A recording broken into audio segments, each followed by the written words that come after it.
bespoke radio for the masses. Headline edition, July 8, 1947. The Army Air Forces has announced that a flying disc has been found and is now in the possession of the Army. If the game is rigged, change the game.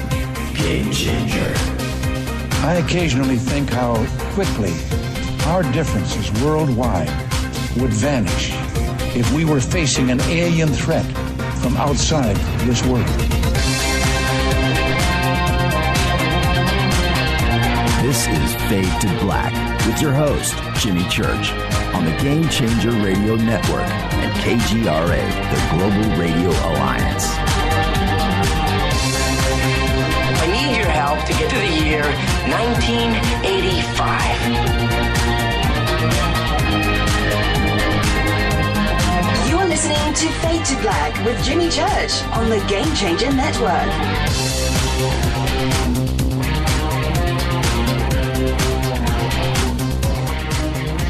Good evening.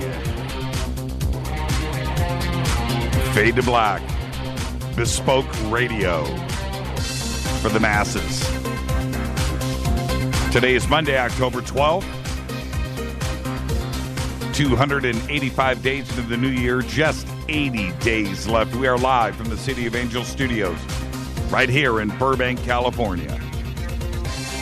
COA Vapor, makers of the Fade to Black e-juice. It is called Fader Lubes. Just go to the COA banner at jimmychurchradio.com. You can use the promo code JimmyLive. That is Jimmy, L-I-V-E, for the Fade or Not special. I would like to welcome everybody listening all around the world, all across the United States, hither and thither, to and fro, back and forth, up and down, east and west, north and south, far and near. This is Fade to Black for KJCR and the Game Changer Network and KGRA The Planet. I am your oh-so-humble host, Jimmy Church. What is cracking, everybody? Let's do this. It is Monday. Tonight we have a very special guest. Ron Felber is with us. We'll be talking about his new book. It is The Mojave Incident. More on that in just a second. Tomorrow night, Hugh Newman and Jim Vieira will be here. Giants. It's about time we got those two on the show. And Wednesday night, another doubleheader. Seth Shostak of SETI will be here. And John Ventry of MUFON will be here. And we're going to be talking about Kecksburg and a report that he has just released on the Kecksburg incident. And that'll be Wednesday night. So we've got an action-packed week here on Fade to Black. Tonight, we'll try to get some calls in with Ron later on, 323-825-5045. You can also Skype in Fade to Black 14, and you will want to call in, and so I get that. So we'll try to try to squeeze that in. Maybe we'll do it at the bottom of the last segment. Okay, now tonight's show. Just a brief comment about this. I was contacted by Betsy Lewis and about Ron, and I looked into it, and so first off, I want to thank Betsy for that, and I'll be on Betsy's show, by the way, this week. A week from today. Next Monday, I'll be on Betsy's show. More on that in a bit, and I'll send you all the information and post it out there where to go and listen to it. So I'll be on with Betsy next week. Well, anyway, so Betsy says, this is a case that I didn't know about, and you've got to look into this, and you've got to talk to Ron. And I did. And now because of Fade to Black and, of course, Coast to Coast and Hangar One and so forth, we get a lot of email every day about different events and incidents and contactees and look into this. Lots of video, lots of pics and stuff, and it's all good. And we get we go through it. And Betsy, the tone of we looked in, and I was just like, wait a minute, what is this? Well, we immediately changed up our calendars and got Ron on the show tonight. First possible chance. We moved some things around because this case is that important. It is very interesting. It's very compelling. And one of the things about the Mojave Incident, first off, you've never heard of the case. If you have had the chance to catch Ron here and there out there speaking about it over the last month or so, good. But this is something that is for me, even though it took place in 1989, is a brand new case. Hadn't heard about it. And this past weekend, Saturday night, had a little party over at Casa Day Church that Rita threw. And thank you, Rita. It was a great evening. Perfect evening, actually. And over at the house, we had Steve Murillo, Wolf McCarran, Alex Mistretta, Evan and Christine, our niece and nephew, and Vicki James Wright, the director. So, a very eclectic crowd. And all we wanted to do, Rita and I, was just get everybody together and with a bottle of Hangar One vodka, which we did. That's a whole nother story. And just sit around and tell some stories, right? Okay. So we're going around the table and we're cooking and we're eating and we're having fun. And then somebody says, "So Jimmy, what's new out there? What have you got?" And I went, "Okay, check this out. On Monday, I've got an author coming on the show, Ron Felber." And immediately, everybody spun around. Now, if you want to see the pictures of this conversation, go to our Facebook page or go to my Facebook page. There's a collection of photographs there of me telling this story about the Mojave Incident. And the reason why I'm even talking about it now, because if you go back and look at the pictures on Facebook, you will see how animated I was telling the story. I was so excited about it. My arms are flailing and but look at the faces of everybody sitting at that table. They were questioning and glued because it's an interesting case. It's got all of the evidentiary things that you need involved. We've got a psychiatrist. We have a doctor of both with reputation. We have Ron Felber, who was in law enforcement and a CEO of a company. He's multiple degrees. He's an author with lots of books.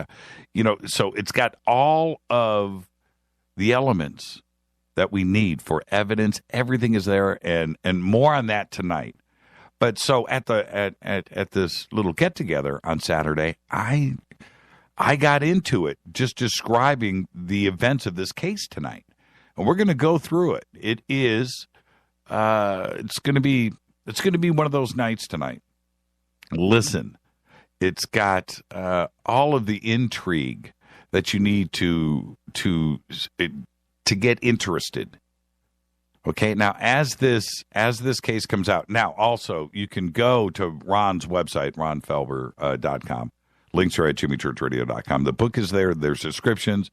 There is stuff out there on the net, a couple of interviews with Ron talking about this. But tonight is the first night that this is breaking the big time.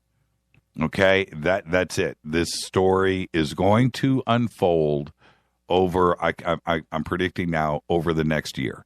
There's going to be more and more coming out about it. Tonight we have Ron. Is it an exclusive? It is. It's his first time on Fade to Black and a show like this.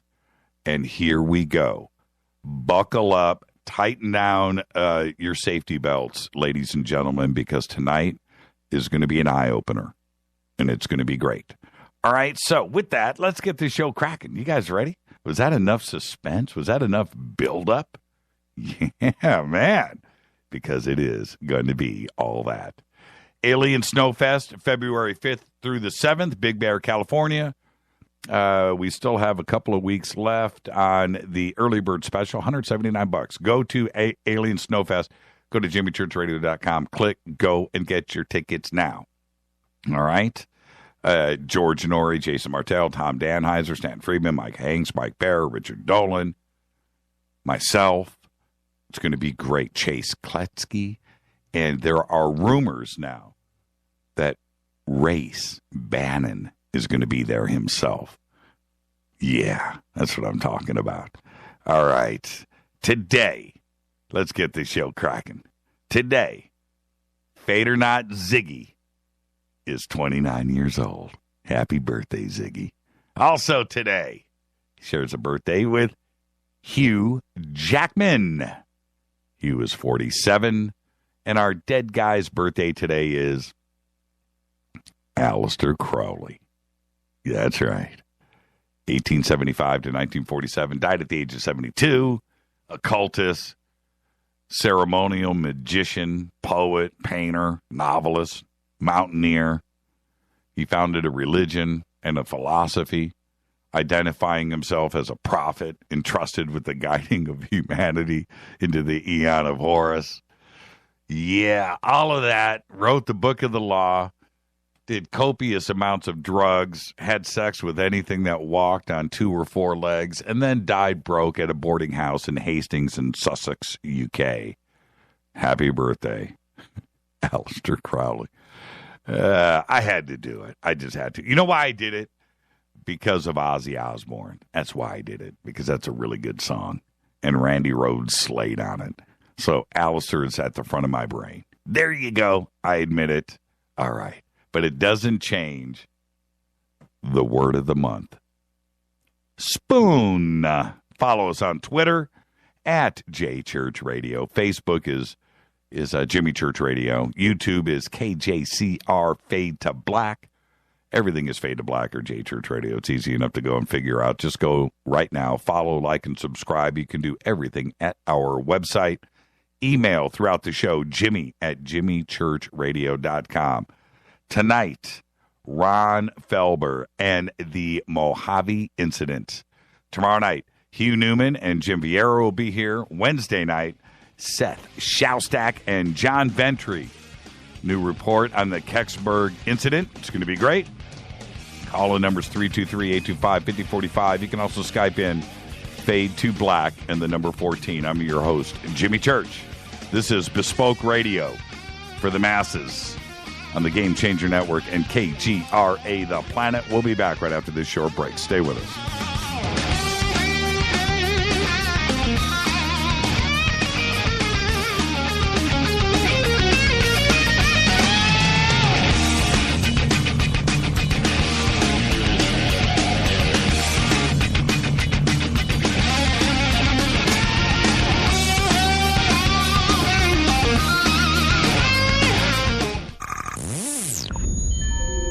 You're listening to Jimmy Church, Fade to Black. Fade to Black will now pause for alien identification. The station that talks the net. KGRA Radio. What's up, revolutionaries? It's me, Jimmy Church.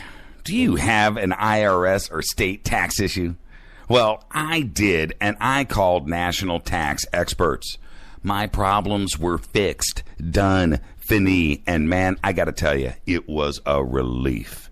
National Tax Experts are a recognized tax office that services clients in all 50 states. It doesn't matter where you live. Give them a call. I'm telling you, they take the time to understand each and every client's individual financial status as well as their financial goals. And that's exactly what you need, my brother, when you're taking on the evil 3-letter. So, seriously, give them a call today at 1-877-909-5444.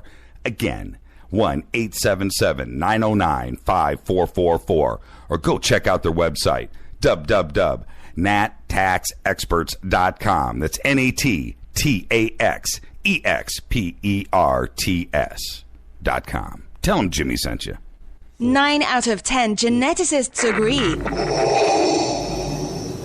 Fade to Black is not your father's radio show on the Game Changer Radio Network and KGRA, The Planet.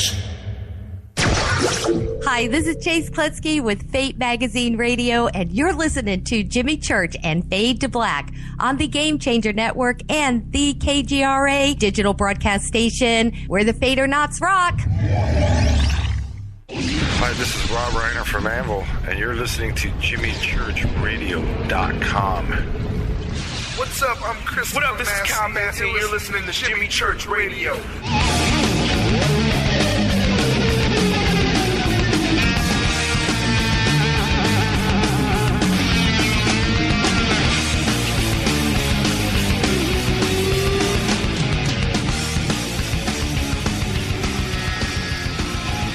Welcome back. This is Fade to Black. I'm your host, Jimmy Church. Tonight, Ron Felber, the author of The Mojave Incident, will be with us. Tomorrow night, Hugh Newman and Jim Vieira will be here. Wednesday, Seth Shostak and John Ventry. Great week of shows up ahead on Fade to Black. On this day in history, in 1964, the Soviet Union launches Vashkad 1 into orbit around the Earth with 3 cosmonauts on board. This is in 1964. Vashkad 1 was the first spacecraft to carry a multi-person crew, and the 2-day mission was also the first flight, get this, the first flight orbiting without spacesuits. It's incredible. You know, if I'm a cosmonaut, I'd be like, wait a minute. You want me to wear jeans and a T-shirt? What? No spacesuit? Wow. I'm alive. Fader facts. I got 2 tonight. I had to do it because the first one is pretty stunning. A newly discovered cockroach, it's called the leap roach, can jump 50 body lengths. That's right. And if you think about that, humans, we can only manage about 2, 1.5. Me, I got 1. Yeah, the leap roach. And here's another fader fact. Here's one. This is about the conversation that I had with all of you last Thursday on the show. And so I had to share this one with you. It's pretty interesting. It takes 100,000 years for light to travel from one end of the Milky Way to the other. Now, digest that for a second. 100,000 years. And then think about how many of us galaxies are out there. Isn't that incredible? 100,000 years for light to travel across the Milky Way. And that, my friends, is a fader fact. Now, all the news that you know nothing about. Yeah, this is breaking all over the internet today. It's all over the place. Walter Palmer. That's right, the Minnesota dentist, the big game hunter, the wuss, who killed Cecil the lion while on a hunting expedition this past July, will not face charges in the big cat's death. That was according to the Zimbabwean minister. Announced today. Incredible. It just seems to me that money changed hands somewhere. Chinese scientists are constructing the world's biggest radio telescope, which will be more effective than any other at picking up weak messages from outer space that could be linked to intelligent life. The assembly of the 500-meter aperture spherical telescope, or it's called FAST, by the way, began this past July. It's expected to be completed in 2016. When finished, the reflector dish of the telescope will be 500 meters in diameter, replacing Puerto Rico's Arecibo Observatory that is only 300 meters in diameter as the world's largest. Now, there are pictures of this if you go over to our Facebook page. Got some pictures up. This thing is humongo. But it just makes you, want to ask the question, why are they doing it?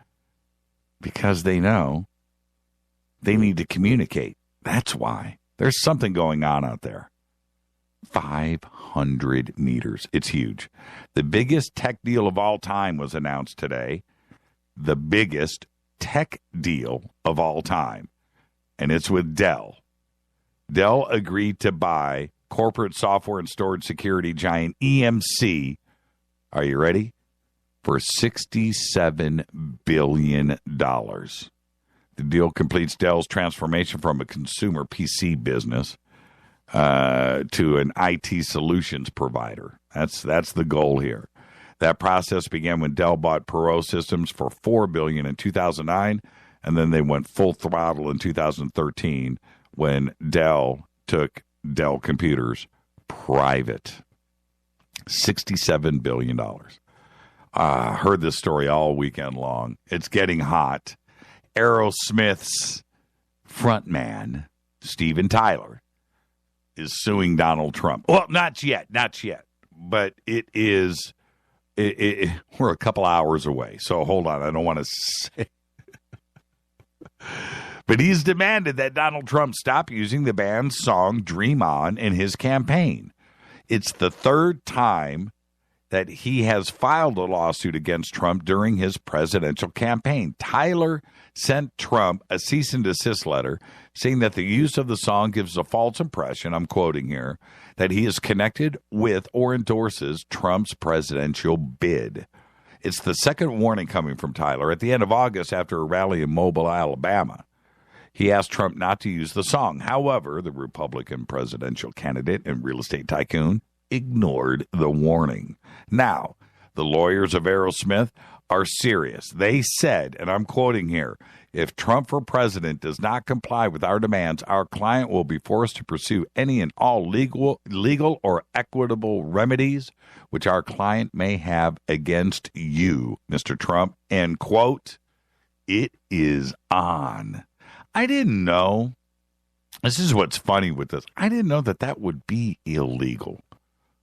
I mean, can't you, even though, I'm a big Aerosmith guy, man, and I believe in all of the rights and copyright and everything else, but can't you walk down the street with a ghetto blaster playing a song? Can't you? In your car, roll down the window, play it, right? Public, right? It's not like Trump is trying to make money off of the song. That's weird. He's not claiming that the song is his. So it's a strange situation how you can actually pull that. It's interesting. Anyway, public domain's public domain. I mean, that's why you have songs, right? So you can have them played. And then if somebody wants to play, I don't know. I'm not a Trump guy. Let's back up here for a second. I'm not. But it just seems like a weird claim. Don't do it. So anyway. So I guess if Trump got up and said, hey, I'm not, Steven Tyler doesn't endorse me, but I dig this song. Is that okay? I don't know. Strange. United Nations attempts to control the use of current and future autonomous war machines, robots, are being undermined by the UK and the US in an attempt to rewrite the terms of the agreement. There are also fears that by delaying the agreement for years, those invested in developing robot weapons will have the killer robot technology before the law comes into force. That's the intention. That seems like what is going on here, meaning that it will be extremely difficult to keep it in check. The United Nations specifically outlined this. No robots, nothing autonomous out there in anybody's armies. And now the UK and the U.S., man, have you seen, somebody should post this in Twitter, that new autonomous drone weapon that the UK has got? That thing is about as frightening as anything I've ever seen ever in the history of mankind. Strange, puffy, dense clouds are descending on the streets of Bangalore, India's technology capital, while funny-looking, dare I say, whimsical, the white foam, up to your neck. We've all seen it. But this is actually puffs of toxic bad news. A documentary filmmaker, listen to this for a second. Debashis Ghosh has captured images of the clouds floating around the city and overrunning the roads. The foam comes from a 1.4 square mile lake that for years has been polluted by chemical and sewage waste. Every time it rains, the lake rises, the wind lifts up the froth and carries it into the city. It's like the movie The Blob. You go and you look at these pictures. I'm talking about toxic waste foaming up to your neck, over your head, down streets, public parks, everywhere. It is gnarly, and they can't stop it. You've got to go see those pictures. Go to our Facebook page. Accused of being a witch. That's right. An Air Force contractor working at a dental clinic in Fort Meade, Maryland, has been fired. Seriously. Deborah Schoenfeld, a dental technician at the clinic, and a Hindu, by the way, was fired on September 2nd immediately after filing a formal complaint about the religious harassment she was being forced to endure, which included being accused of witchcraft, bringing demons into the office, and being admonished that practicing yoga is satanic and will cost her her soul. The alleged reason given to her for her firing was that she was accused of using profanity in the workplace. She was told, however, that she did not have the right to know who her accusers were. According to the Air Force Times, the two of Schoenfeld's former co-workers have confirmed her account of the workplace harassment. That's right. She was subjected to all of this by devout Christians that were there, with one saying that she was referred to as the Hindu witch. You can read the full article in the Air Force Times. This year's Rock and Roll Hall of Fame nominees now include Janet Jackson, NWA, Nine Inch Nails, Chicago, The Smiths, Cheap Trick, Chic, Deep Purple, Chaka Khan, Yes, the JBs, James Brown's band, the JBs, Los Lobos, Steve Miller, the Spinners, and the Cars. And that's all the news that you know nothing about. This is Fade to Black. Tonight on the show, Ron Felber is with us. We'll be discussing his new book, The Mojave Incident. I'm your host, Jimmy Church. This is Fade to Black, bespoke radio for the masses on the Game Changer Network and KGRA, The Planet. I'll be back with Ron Felber right after this short break. Stay with us.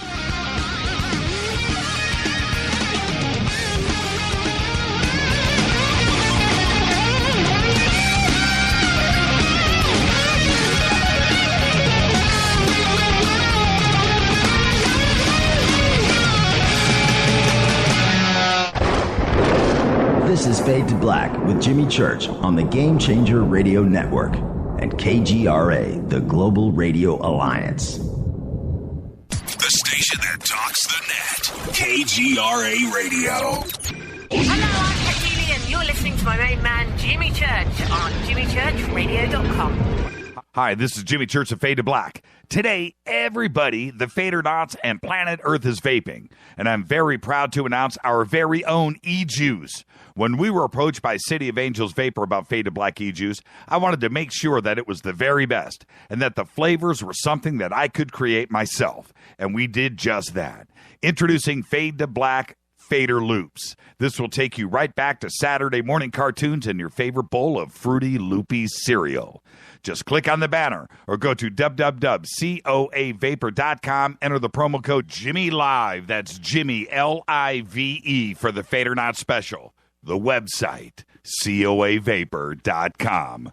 Go Beckley Teppy. Hi, this is Ray Hobbs here, repping the planet, and you're listening to my good friend, Jimmy Church, Fade to Black, on the Game Changer Network and the KGRA Digital Broadcast Station. Imagine no longer being tied down to your computer, but having the freedom to take live talk radio with you anywhere you go. TalkStream Live introduces our first ever iPhone application. The talk shows you follow now follow you. And your iPhone is now the fastest and easiest way to stay connected to the best talk radio on the internet. Let TalkStream Live transform the way you listen to radio. Listen to live talk shows 24 hours a day, 7 days a week. Mobile talk radio from TalkStream Live. Now available in the iTunes App Store. This is Toby Kebbell. You're listening to JimmyChurchRadio.com. Don't hurt me, Jimmy. I'm only little. Hey, I'm Adrian Grenier. And this is Ari Gold. We're the Honey Brothers.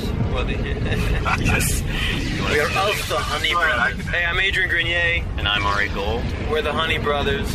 And you're listening to Jimmy Church. The Revolution.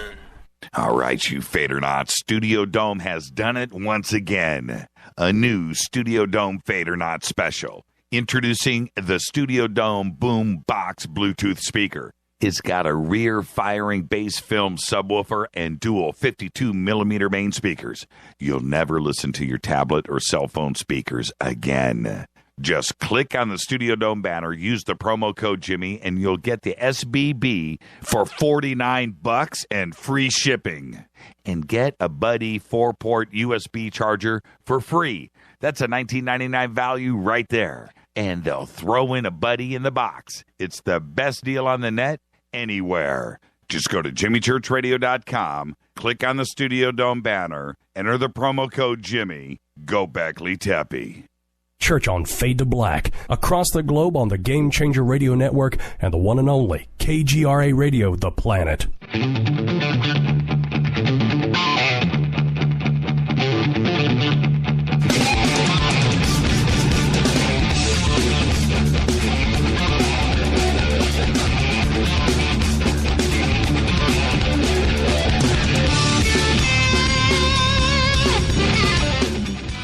All right, welcome back, Fade to Black. I'm your host, Jimmy Church. Tonight's going to be one of those nights. I want everybody to get comfortable, turn the lights down. My studio is dark. I'm going to take you on a journey tonight, and this is going to be a great conversation. Ron Felber is a graduate of Georgetown University, where he received his BA. Loyola University, I think in Chicago, where he got his master's, and Drew University, where he got his doctorate. Ron has published 8 novels, including the Jack Madsen series, A Man of Intermediate Value, and the Kafka Society, and 4 nonfiction books, including Il Dottore, The Double Life of a Mafia Doctor, which was the basis for the Fox primetime television series, The Mob Doctor. Mr. Felber was a deputy sheriff transporting federal prisoners after graduating college. Those experiences were used for some of his early nonfiction articles, including for the iconic True Detective magazine. His latest book is The Mojave Incident. It is a true story. It's of Elise and Tom Gifford, who claim to have been abducted by extraterrestrials during a desert camping trip. I would like to welcome to Fade to Black for the first time, Mr. Ron Felber. Ron, are you with us, sir? Yes, I am, Jimmy. Glad to be here. It's welcome to the show. And Ron, before we get started, since you're a first-time guest, I do a disclaimer with all first-time guests, which is it's just you and I sitting on my couch tonight having a conversation between friends. Where we start is where we start, where we end is where we end, but we'll end as friends. You ready? Sounds good to me. Let's do this. Now, Ron, we've got a lot to talk about tonight. I finished the book, so let's get that out of the way first. And then at the top of the hour, we'll actually jump into the case, and we'll go in feet first. But before we get there, I want to talk about your background a bit, because this book was a complete departure for everything that your life was about up to that point. So let's go back a little bit, and let's talk about, did you have any idea about UFOs, ufology, abductions, or anything else as a child growing up? You know, really, just like a lot of people that grew up in the 60s and whatnot, I loved the Twilight Zone, and I was a writer and actually was a business guy. I mean, I was in business for almost 40 years and CEO of an industrial chemical company. But so my background is a science background. But I loved writing, and I've been writing forever. And, of course, Rod Serling was one of my heroes, and Ray Bradbury, et cetera. But beyond that, no. I mean, I looked at the topic as fascinating and of interest, but certainly not something that I went out of my way to study, or something that I had this tremendous faith in or anything like that. Sort of a passing interest, like many people would. Well, and coming from law enforcement, and you've got multiple degrees, and you come from law enforcement. When you first heard about this case, is that how you approached it? Complete skeptic, and I can only imagine that mindset if you didn't come from any UFO background at all. Yeah, Jimmy, I didn't really want to do the book. What happened was, frankly, like I said, I was a business guy. I ran a pretty large company, and I had a salesman in California. And we became friends, and really over dinner one night, he said, I know you're a writer and you're a good friend. My best friend from college, who I played football with and who was an all-state football player, had an experience that I think, would make a great book. Now, everybody tells you that. Everybody tells you, I've got a friend, or I have this idea. So I didn't take it too seriously, but he was very, very adamant about it, that we meet. Then he told me it was about an alien abduction, and I said, I'm just not the right guy to write something like that, because it's just not sort of what I do. But he convinced them, and they were morbidly shy about discussing this with anyone. They looked at this as a deep, dark secret almost. And so him being a sales guy, he convinced me and he convinced them, and we met. But once I heard the story and met them and saw how credible they were and how, frankly, upset, how deeply upset they were, I said, this is, first of all, I believe them, and second of all, let's tackle this like a detective would. Let's do this on a scientific basis and see where it leads. And fortunately, after a couple of visits, they agreed to do this, and I think it was as much therapeutic as anything else. Well, for both of us, I suppose. And as a detective, a law enforcement guy. By the way, you look like the atypical, badge-carrying law enforcement guy. And so, did you study their body language and look for any telltale signs of deception? Yes. I mean, I went in there thinking, frankly, well, this is a friend of mine, so I'm going to be polite. A friend of a friend, so I'm going to be polite. But when I finally did get them to talk about it, it was like a dam bursting, because they had all of these emotions inside. And later I found out through later discussions, there was sexual dysfunction, there was insomnia, it was paranoia. This had left them, as a Dr. Vitone, who later studied them, said, with the post-traumatic stress symptoms of a POW. Well, and tell me about your background. Were you raised religious, and your family and so forth? Because that would also change and alter your view with their story. Well, my parents wouldn't like to hear this, but let me say it anyway. I went to Catholic schools, straight along the way. Jesuit colleges, Georgetown, Loyola, etc. But I'm not a person that attends church, nor do my kids or my wife. We're spiritual, let's say. We believe in God, but I'd leave it at that, I think. And what about your parents? Did they have a belief in the paranormal, or were they just, Jimmy, my father was a truck driver in Newark, New Jersey. He had enough problems. Right. He had enough problems just surviving every day without worrying about extraterrestrials. No, my father was not a very educated fellow, and a day-to-day existence was enough to keep him busy. Now, since the book, and there's two versions of the book, and we'll get to that in a second, but since the book's release, your close circle of friends, how are they looking at you now?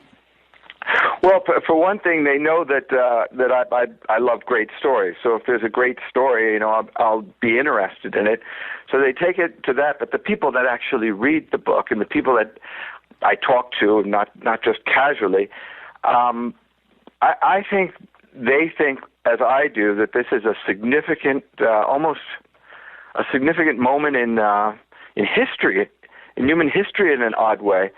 Like a veil has sort of been lifted, and this parallel universe is staring you in the face like a stage play. Have you gone back since the book, since you wrote the book, and now? The incident happened in '89. You got involved shortly after that, and most of the research and stuff that went on and diagnosis, 91, 92. Yeah. Now, that's 13 years ago. Have you gone back and over the last 13 years and looked at other significant cases for parallels? I have.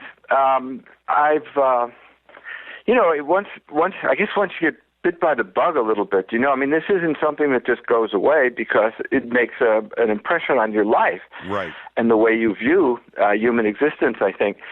So, I was struck, I was struck by this, Jimmy, and maybe you feel similarly.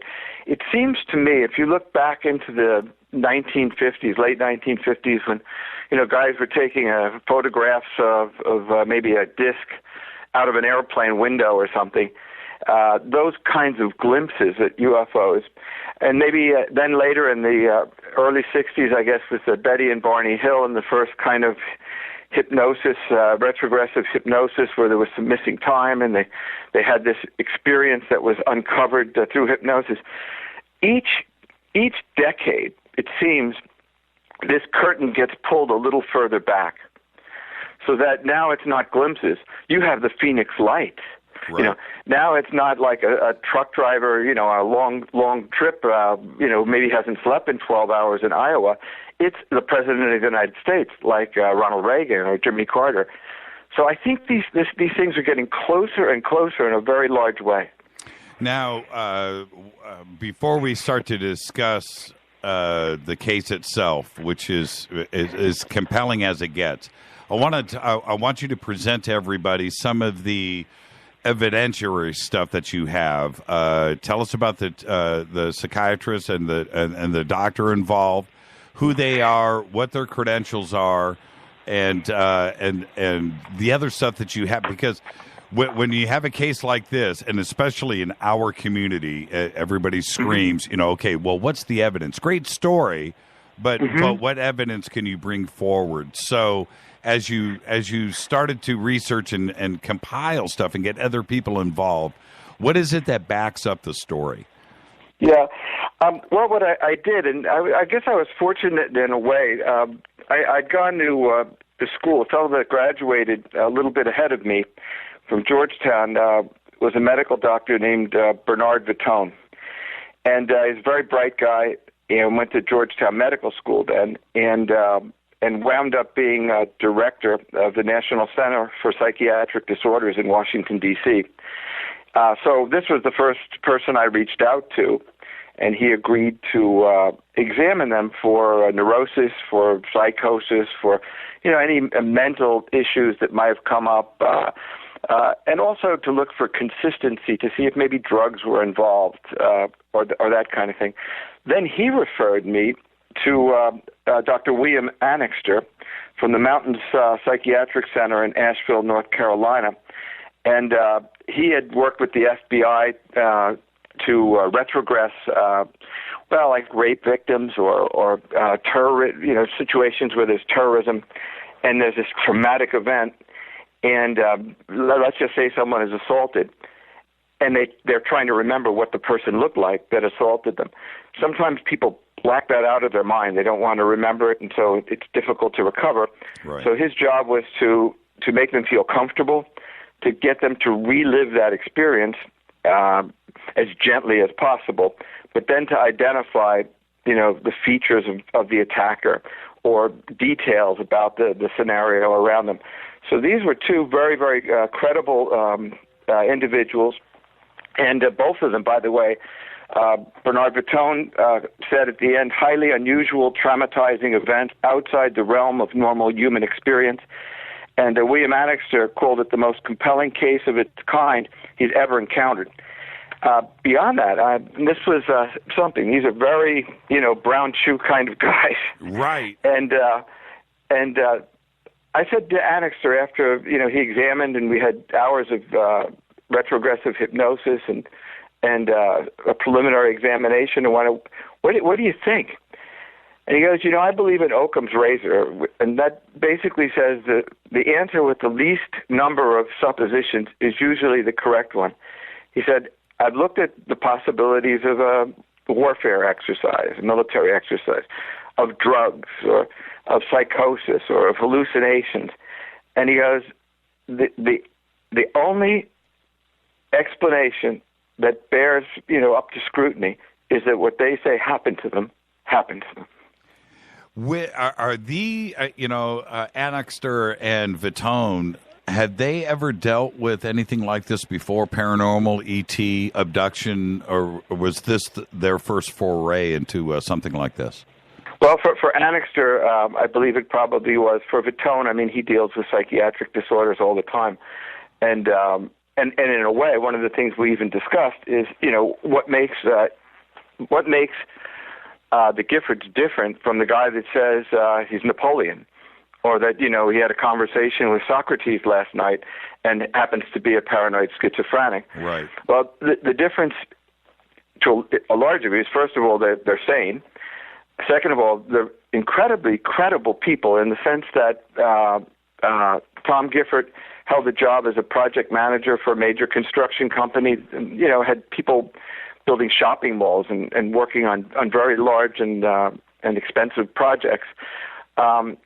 His wife, Elise, was a mother of two, wound up pregnant shortly after the Mojave Incident, and very credible. More religious.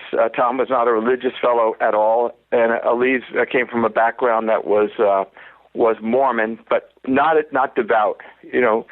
Not necessarily a churchgoer, but somebody that was raised that way.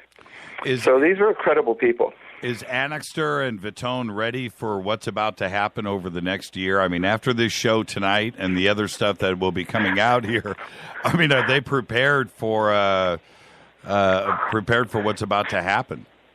If I were to guess, the answer would be no. But life is full of surprises, Jimmy.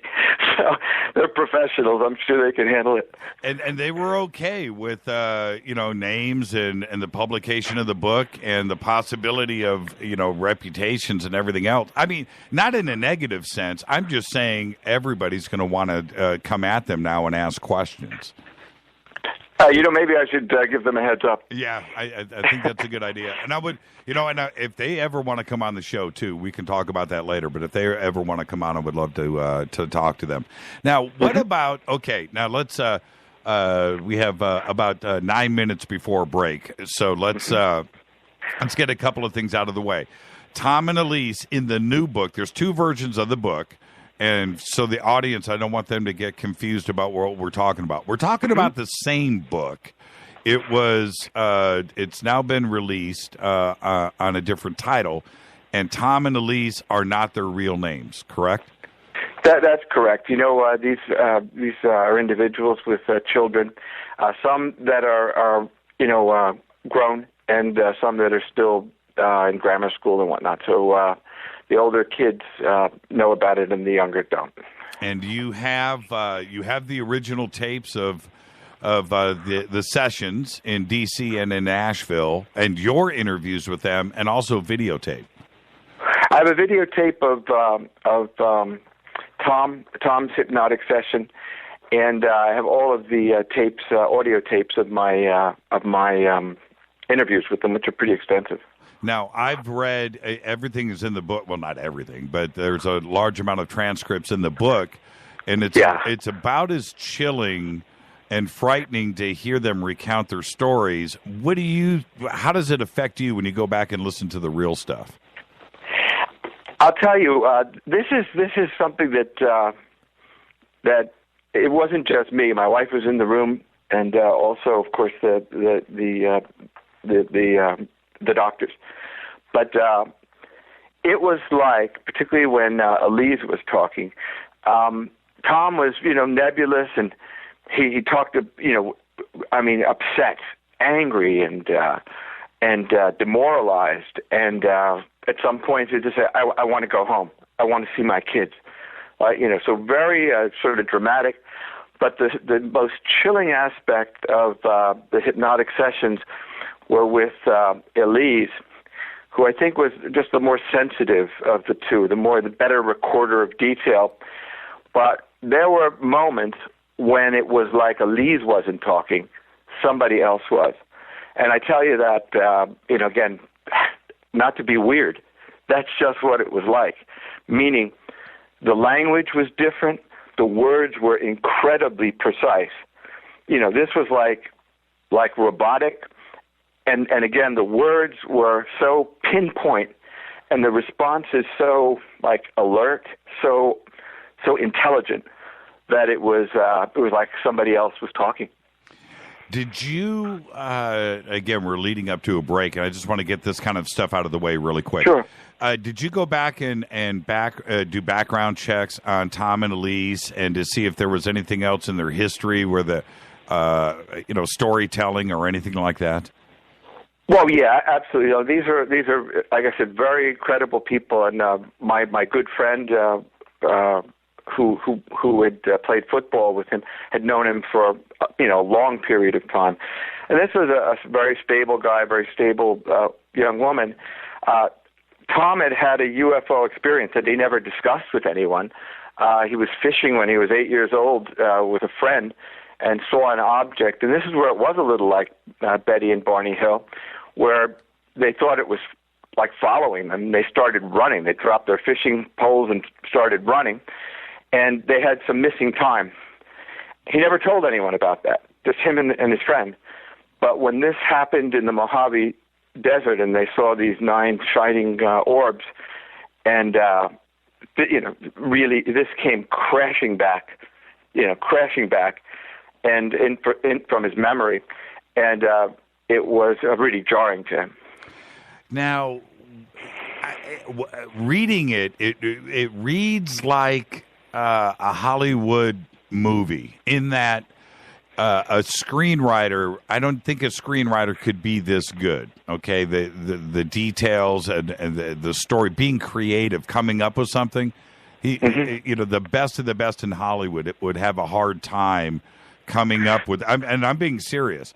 Now, what has Hollywood come at you to options? As you'd mentioned, this came out with really. I had a literary agent quite some time ago, and this was almost self-published, the original book, and the story just didn't really go anywhere. I mean, I thought it was a break in the continuum almost of sort of human existence. Right. But at the end of the day, it didn't get distributed and whatnot, and hence it sort of laid around almost like a manuscript more than anything. And now I think it's thanks to you, for example. It's getting some exposure. People are interested in the story and interested in the detail, and I'm really glad that I went to the best doctors with them, that I flew them there and invested in this project, because I always thought it was important. And I think before this is all over, a lot of people are going to think it's very important. Now, how is Tom and Elise today? Is this stuff that, do you guys talk, and are they comfortable with talking about it, or do they just want to have it go away? I think they want to have it go away. This is the way I would look at it. I don't know. I grew up sort of after the Korean War, and you have some old veterans from World War II that you might meet, and you have Vietnam vets that are your contemporaries and whatnot. People that have really been in war and really seen action don't talk about it. So if you're in a bar and you hear somebody bragging about what they did in a war, generally speaking, that probably didn't happen. Right. And I would say with the Giffords, it's very similar. This isn't something they're proud of. This isn't something they went out of their way to have happen. This is something that happened to them, and frankly, I'm pretty sure they would say, I wish it happened to somebody else. What about their children? Do their children know about it now? Actually, I just had an exchange of emails maybe a month ago or so, and that's why I'd mentioned they'd had some children after the original two that are mentioned in the book, and the third that came along immediately following the Mojave Incident. And the older ones knew about it, but the younger ones did not. Now, I'm just going to tell you, the Mojave Desert is about 20, 25 minutes. It could be a little longer, depends on traffic here in Southern California, from this studio. And I am very compelled to drive up there and just go to the scene because it's so close to Southern California, and it's an incident that happened right here. It didn't happen in the UK. It didn't happen in South Africa. It happened in our backyard. And I find that... Absolutely. Yeah. Have they been back? Have they gone back to the scene? Well, they did go back. As you know, at the latter parts of the book, they returned to the scene. And actually, he's an avid hunter, or was an avid hunter. I think that's... probably not the case now. They moved. They became devout Mormons for quite some period of time after this. They flew into the arms of the church and moved to Salt Lake City. And I think a lot of this has to do with just sort of finding sukkah, sanctuary almost. But you mentioned the Mojave, and one of the things that I think is really wild about the Mojave, and I found this out later, it's in the book, but it was after I'd interviewed them, and these are the Mojave twins.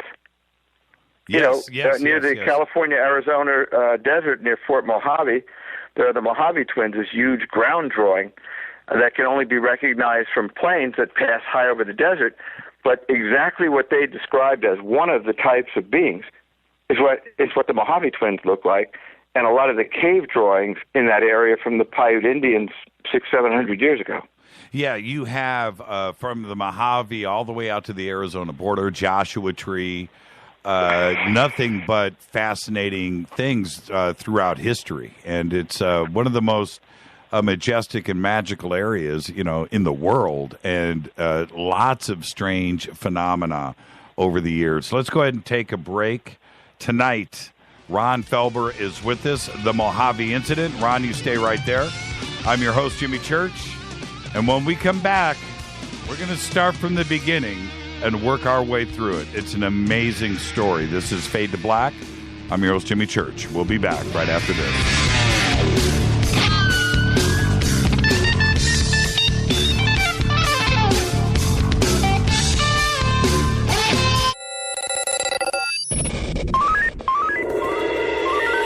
Way out here, we listen to Jimmy Church. You're listening to Fade to Black.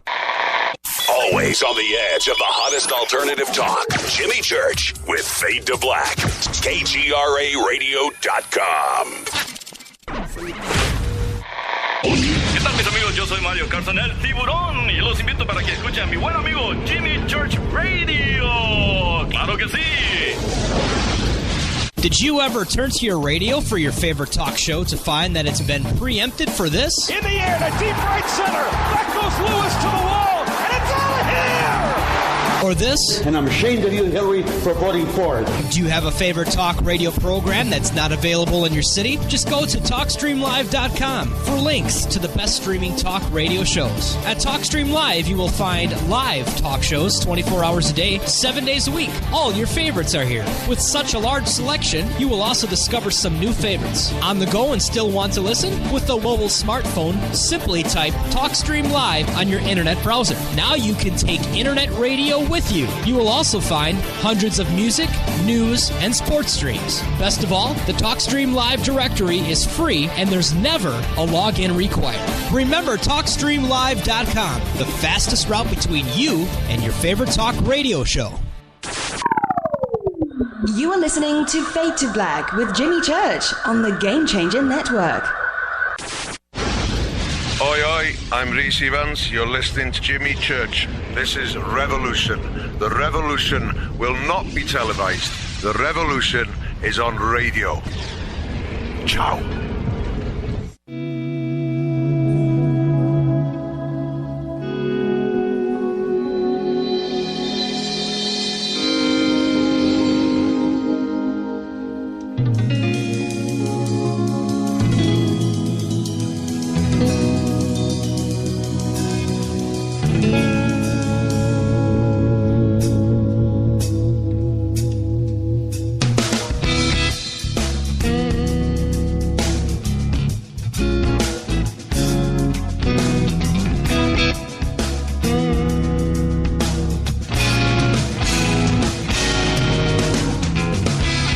Welcome back to Fade to Black. I'm your host, Jimmy Church. Tonight, author Ron Felber is with us, and the true story of Tom and Elise Gifford. The book is called The Mojave Incident.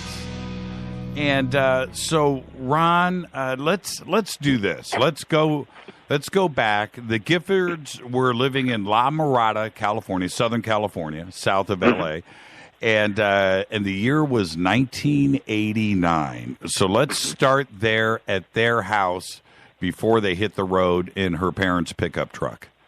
Sure. Basically, again, this was a young mom. So she has a couple of kids, 4 and 2, that kind of ages. So if you have children, you know they're a bundle, particularly at those ages. So I think she, wanted to just get out. She wanted to be with some adults. And her husband was working a lot of hours on a project. And what he wanted to do was to go bag a mule deer that he had missed when he was hunting with his father and brother. He'd missed a shot. And if you have an older brother or a dad like that, they gave him a terrible razzing about it. So he was determined to go back and get a mule deer, if not that one.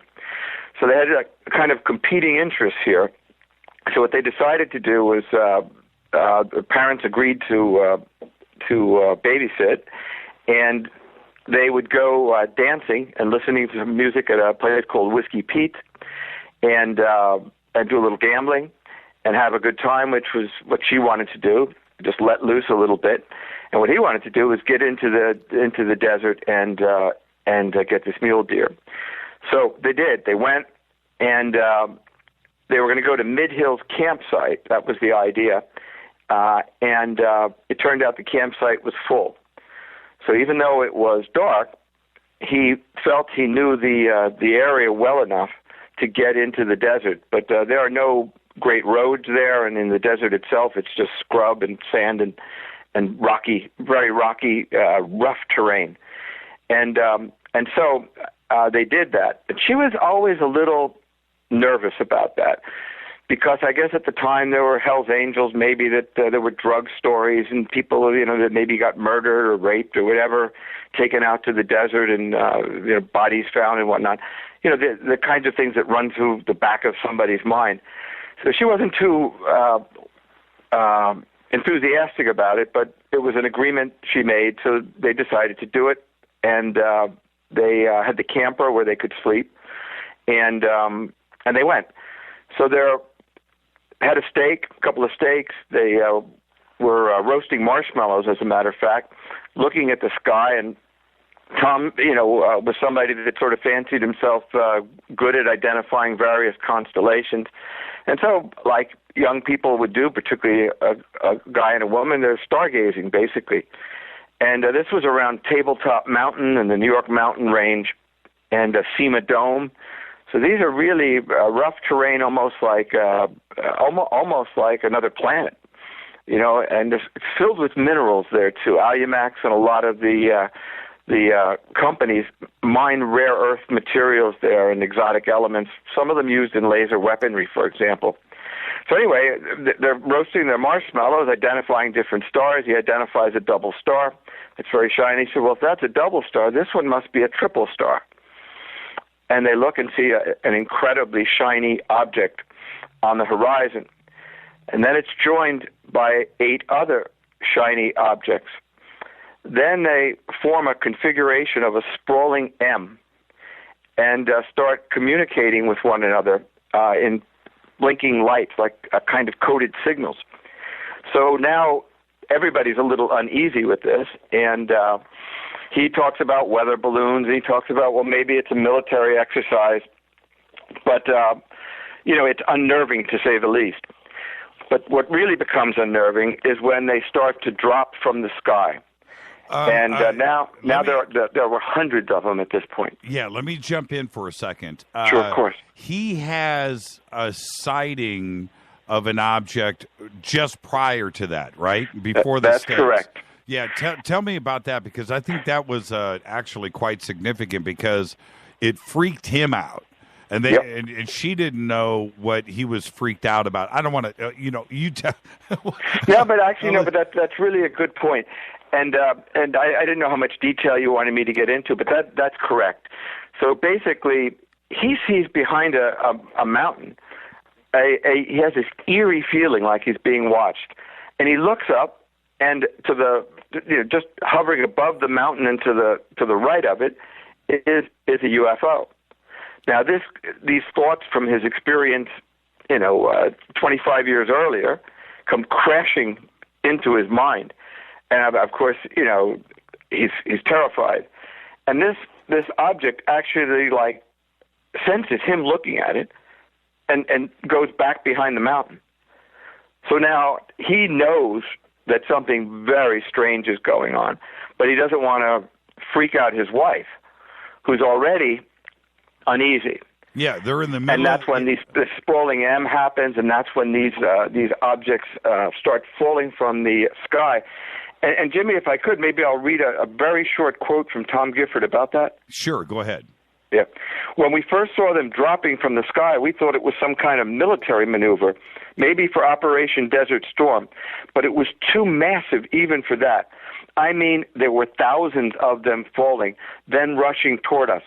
So I kicked out the campfire, grabbed my gun, and ran into the back of the camper with Elise. Then we sat there, Indian style, waiting until they came. Thousands of them.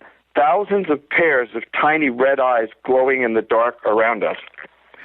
What I find fascinating about that moment, I'm almost picturing in my mind as I read the book, like fireworks or sparkles, just thousands of points of light exploding and then slowly coming down to the ground.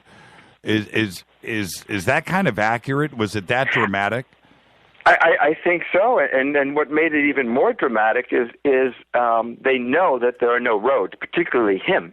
Right. He knows there's no road there, and these things come rushing towards him. These red eyes, these pairs of red eyes, are rushing towards him. So I mean, this is like beyond the pale. It's beyond comprehension. So, being the guy that he is, again, ex-football player, a hunter, he has a Browning and a Remington shotgun. He gets his Browning and is ready to do battle with these things. And his wife then says, "Don't you hear it? Don't you know what they're telling you?" And telepathically, she's getting very, very definitive signals saying, "Get in the back of the camper, don't resist, or we'll kill you." Well, wasn't they were acting, especially from Tom's point of view, he's a man, aggressive he was detecting that like they were swarming, right? Like an onslaught. Yes. And out of all of the UFO reports that I've read and talked to and interviewed over the years, I've never heard anything quite like this. Maybe not even close to this. But and so literally thousands of these creatures, I guess he probably doesn't know at that point, but are descending on their campsite, and they know, Tom and Elise know, that these creatures know that they are there. Yeah. There's a lot of telepathy going on here, and really, when we talk about the eyes, he describes them as fierce eyes, and basically they go into the camper. And then there are these two electrified sort of gray beings, like stumps almost. So I don't even want to call them beings necessarily, like electrical fields.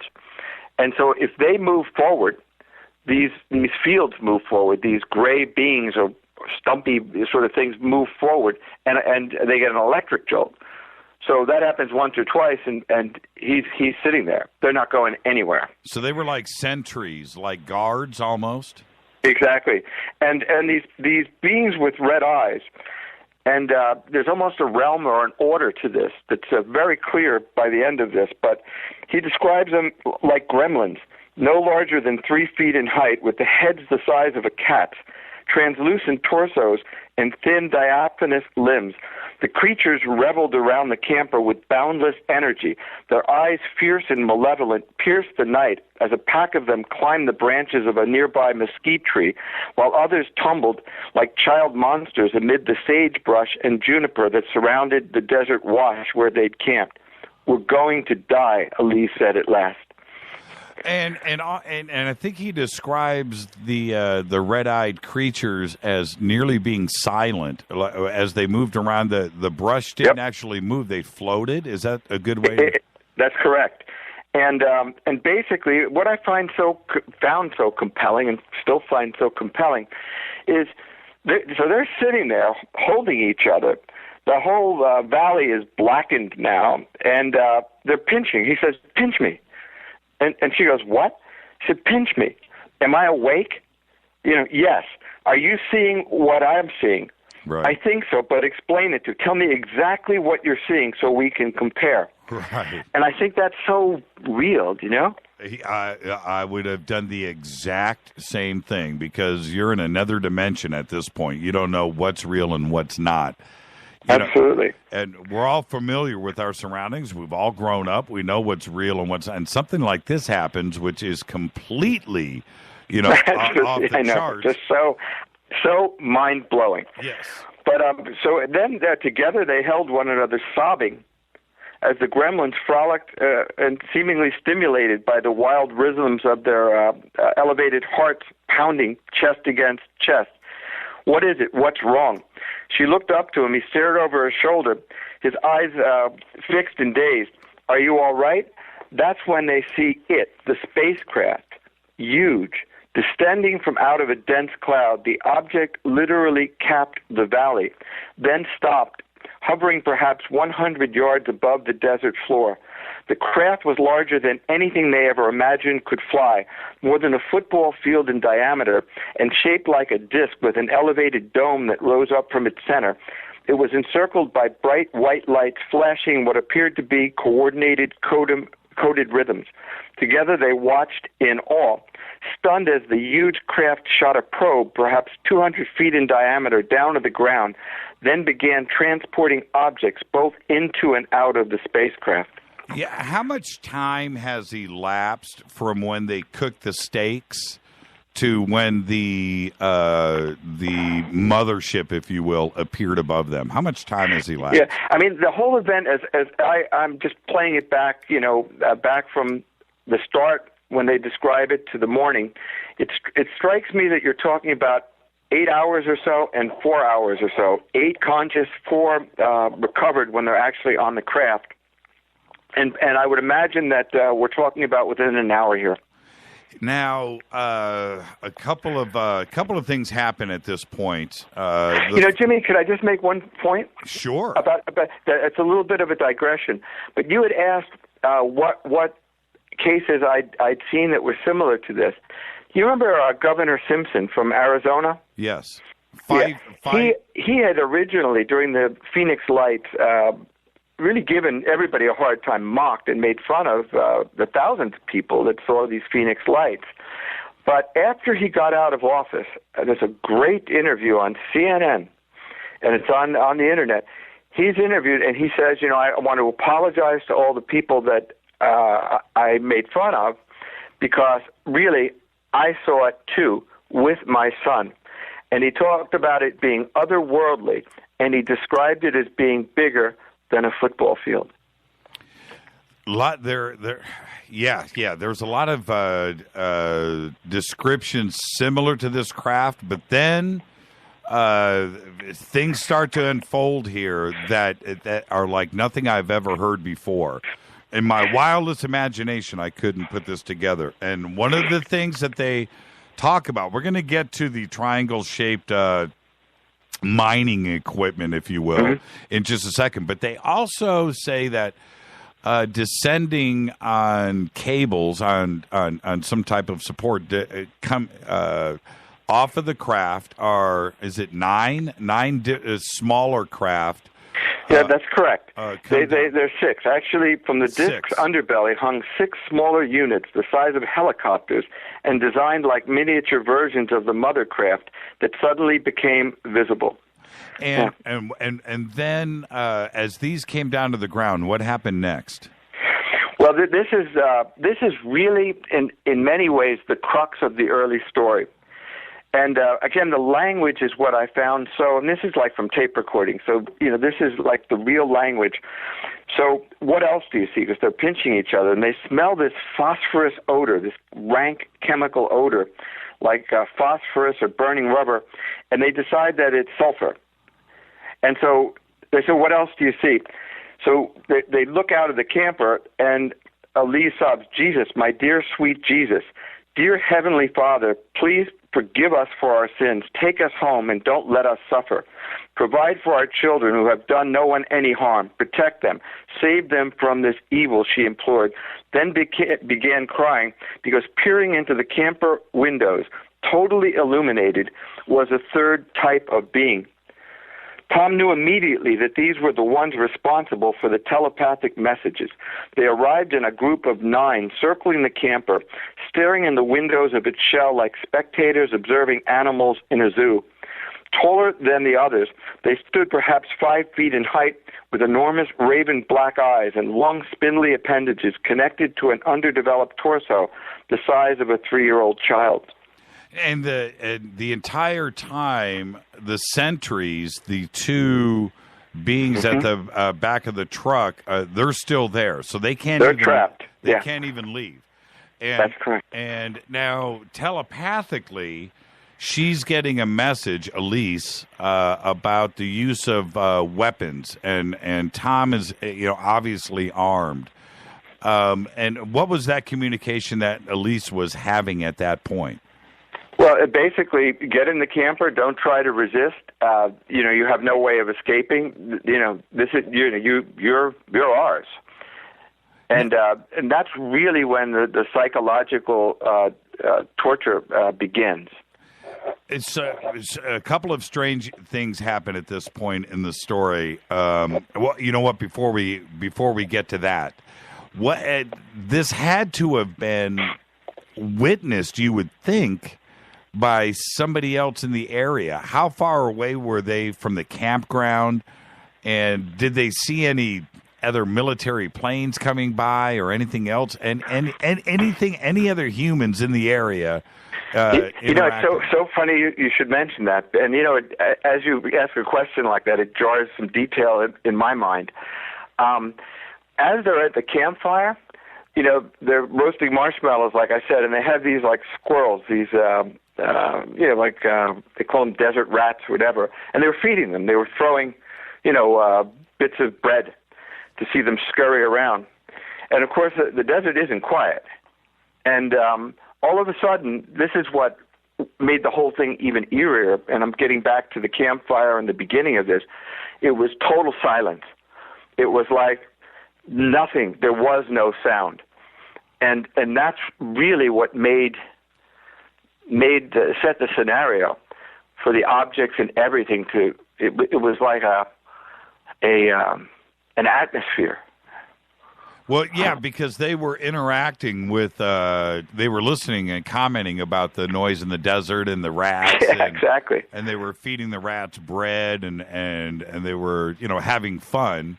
But now it was just total eerie silence. But there was no no interaction from the military.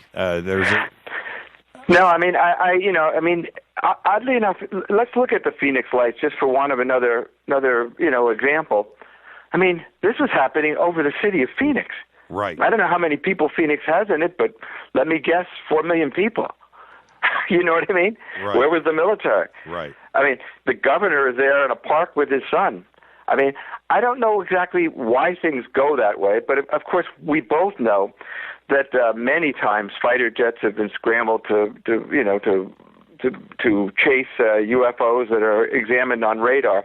But in this case, no. I mean, it's the middle of the desert. It's an area where probably there are military exercises that go on, etc. But no, the next morning after this was all over, they did go to another campsite, but there was just one other that they encountered, and it was miles away, and there are a couple of older people that said they went to bed early that night. And okay, so here is where and I want to tell everybody, as I'm reading the book, and I get through this first night, and I get through it, I'm like, whew, my good, I'm just like, man. And that was only the beginning, really. I just thought it wasn't me, and I really mean that. I can see where people would be scarred, really scarred. Oh, I'm sorry. I hit my cough button. I had to cough. So, yeah, and I was at that point in the book, and I'm thinking that is about as insane as it gets, but it gets crazier. So I want to, but before we go there, so now they're in the back of the pickup truck, and this is the part of the story to me. Yes, we've got creatures looking in the window. We've got thousands of red eyes looking at you. We have the two sentries that could be even robots, that are sitting outside of the truck. They're inside in the camper part of this pickup truck. It's got a camper shell on it.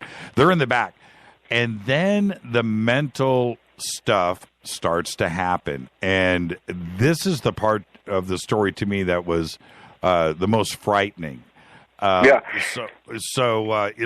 let's go there. Okay, listen. If you have children around, some of this is a little sexual in nature. It's a family show. We'll keep it clean, but it is an important part of the story for Elise. And then the part that Tom had was equally as frightening. And so let's start with Elise. And again, this is a family show, so but I'm going to do my best. Okay. But it's an important. By the way, Jimmy, too, the other thing that you had mentioned was while all this is going on, so you've got, like I said, a universe that's exposed, but the searcher, as they call it, this triangle, is combing the desert basin and beaming up what appear to be minerals from and doing a mining operation. So that's all going on, and in the meantime, they're staring at these shimmering creatures. Elise describes them as near as tall as she. They stood staring in the camper windows, faces devoided of either lips or teeth, with a slit for a mouth and two open holes for a nose, punctuating their large, oversized head with skin so white it actually glowed. Now, didn't she describe them as being like 8 feet tall? No, not 8 feet tall. Though these are nearly as tall as her. So you're talking, 5'5", that kind of height. But what she does describe in great detail is their eyes. But it was their eyes that was most frightening. Large, dark, piercing eyes without iris or cornea. that seemed to bulge like an insect's, then narrow into a vortex of chilling emptiness, intense and ubiquitous, totally lacking any semblance of human emotion. And also, Elise and Tom at this point have a conversation about why they think these guys are there. And Tom makes an interesting observation. I want you to expand on this. But he said that maybe they weren't there necessarily for them, that maybe they just like ran out of gas, or fuel. And they were just there to do what they had to do. I'm talking about the ETs, and Tom and Elise were just in the way. Yeah, I mean, they have this time where they're again hyperventilating, and our hearts are going, heartbeat is going crazy, their pulse is going crazy, and they're desperately trying to figure out what's going on. But because of this triangular searcher, as they call it, which is canvassing the desert basin, and apparently beaming up minerals or things of that nature from the ground to the craft, it could well be, since as I mentioned, Alumax and other conglomerates, were mined rare earths in the Mojave for years. So it could be that there was some element or some critical mineral or substance that they needed, and they just happened to be in the wrong place at the wrong time. But I would tend to doubt that because, again, of Tom's prior UFO experience when he was 8 years old.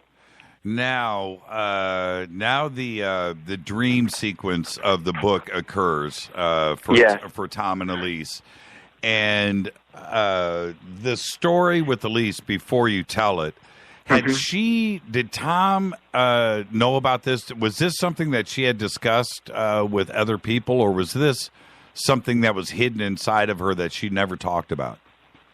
Well, I mean, obviously her parents knew about it, and her brother knew about it, and her husband knew about it as well. But it was certainly, I mean, this is things of this nature, and I guess I'll just use the phrase, it was a child molestation, and when she was young. I mean, these really are dark secrets that I'm sure change a person's life and leave scars. And certainly, it's something I would suspect most people keep buried and want it to stay there.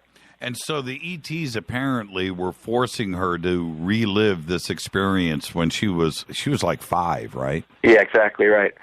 And that's what made this whole thing so torturous. Can you imagine? So they close the curtains, and these things are so bright that the curtains don't matter at all. It's like daylight around them, and basically they're put on this roller coaster ride of experiences. So some of the experiences are terrifying, some of them are humiliating, some of them are exalting, some of them are embarrassing. But at the end, they really do relive the most salient emotions of their life. And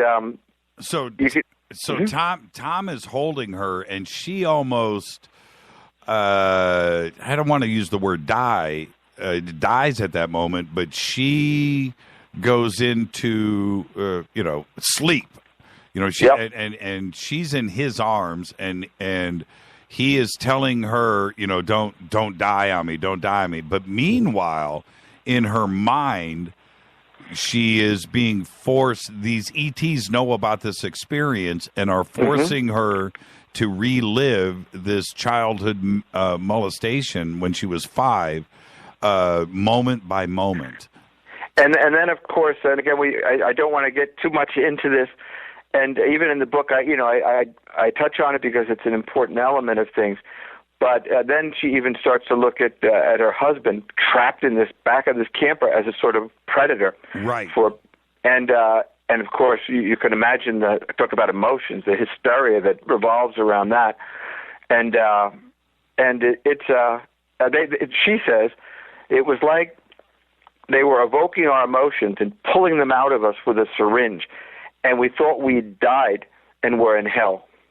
I can only imagine at that moment, you're in another world, you're in another place, and all of this stuff, not only physical with the ETs surrounding the truck and looking in the windows, and as frightening as all of that is, they're being forced to confront each other with all of these, traumatic memories that are being forced upon them, and they can't control it. And actually, what I found to be, again, it's just these little details that seem so, that are so grounded. But, there are moments, particularly with these sort of gremlins going crazy and the ETs around them, the craft above them. I mean, these are just mind-blowing, events. But and then going through this other kind of mental torture. They feel many times during this that they're going to have heart attacks and die. Right. And when they start to feel like they're overwhelmed, meaning their body is going to give out on them because their mind is so racing at such levels, a kind of mist comes in into the camper, like an anesthesia, and it slows their breathing down and lowers their pulse rate, and they start breathing normally again. And one can only imagine that these creatures are keeping them alive so they can do more experiments. Right. It's like, holy crap, Yeah, you know what I mean? Yeah. And then it happens to Tom. And now Elise needs to be the one telling Tom not to die. And then he gets flooded with his childhood memories. What happens there? Well, I mean, this goes back to him being a hunter, and it also goes back to his UFO experience when he was a kid. But of course, he pursues animals, and he has this. He's forced to live as if he's being pursued like an animal and gutted like an animal. And these are. I mean, if you can imagine, me talking about it is one thing. You hearing about it is another. But imagine if you were like really living this. Do you know what I mean? Yeah, well, that's what they feel. Yeah, because he describes being hunted, being shot, and skinned alive. And then he realizes that's what he was doing to other animals when he was hunting. A frightening part of the book. Yeah. That sequence is so powerful. And then again, you have moments where these gremlins, for want of another term, this is what they call them, really seem to get excited. The more horrified they are, the more terrified, the more on the verge of going mad that they are, the more excited these malevolent sort of beings are. And it's almost like a hierarchy, because all of this is going on, and that's why I say it's like pulling the curtain open for another universe, or like a stage, because it's so many things going on. It's a real world. It's not a glimpse of something. But that's when the third type of being arrives, and it's a lot like a Marian visitation, like in Fatima or Lourdes or something of that type. Because a swirling presence, when they feel like they're never going to survive this alive, and they're absolutely despairing, this angelic presence arrives. They call it a swirling sort of white being, clearly feminine. They both really were very adamant about that, and they called it their comforter. And the comforter says, "Don't worry, you will survive this. This will end soon," and things start to calm down for a period of time. And this being seems to be, if there's a realm of existence, that these malevolent creatures, these almost demonic creatures, you have the scientific kind of clinical beings that are studying them, have no emotions whatsoever. You have the guards, or these electrical fields that are holding them in. And now you have this angelic presence that really gives them hope and gives them comfort. And also female, right? Very, very clearly. That's something that, again, they really emphasized. definitely a feminine presence. So that's what I mean by a realm. I mean, it really is. It's such a massive story in its way. And of course, soon after, they have missing time. They get very sleepy, and they have no memories except afterwards in dreams and such. And that later experience on the craft itself is brought out clearly. Hold on. You can't do that. Don't do that yet, Ron. Okay. Killed. Okay, so but at this point, just when you think that things were peaking out, this actually turns out to be just the absolute first chapter of this story. So I like I said, I had gotten to a certain point in the book where I thought, okay, how bad can it get, or how crazy can it get? Well, it certainly gets more interesting here in just a second. But after the angelic presence comes down, this female presence calms them down. Everything seems to be okay. They come out of this dreamlike state, and then there seems to be hope at this point. So what happens next? Well, they see a bright light bleed through the clouds for the first time since the beginning of the onslaught.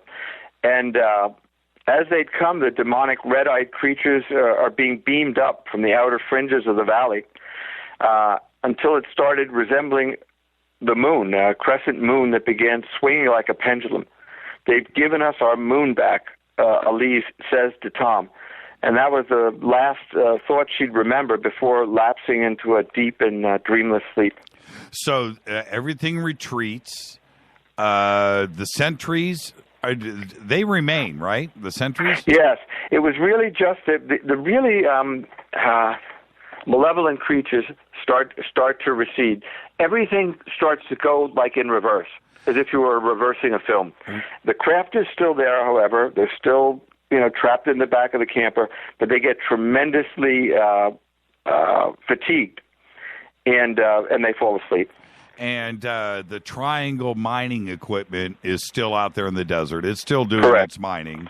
The two sentries are out, but the red-eyed guys split. And I wanted to ask you, what with Tom and Elise looking back, and of course your opinion too, what was the function of the evil little red-eyed guys? There's a lot of ways to take this, but I'll give you my take on it, and it's a considered one after thinking about this for a long time. There's a lot of religious things that are almost integral to these experiences. So, for example, you take Fatima with the Blessed Virgin and the sun dancing in the sky.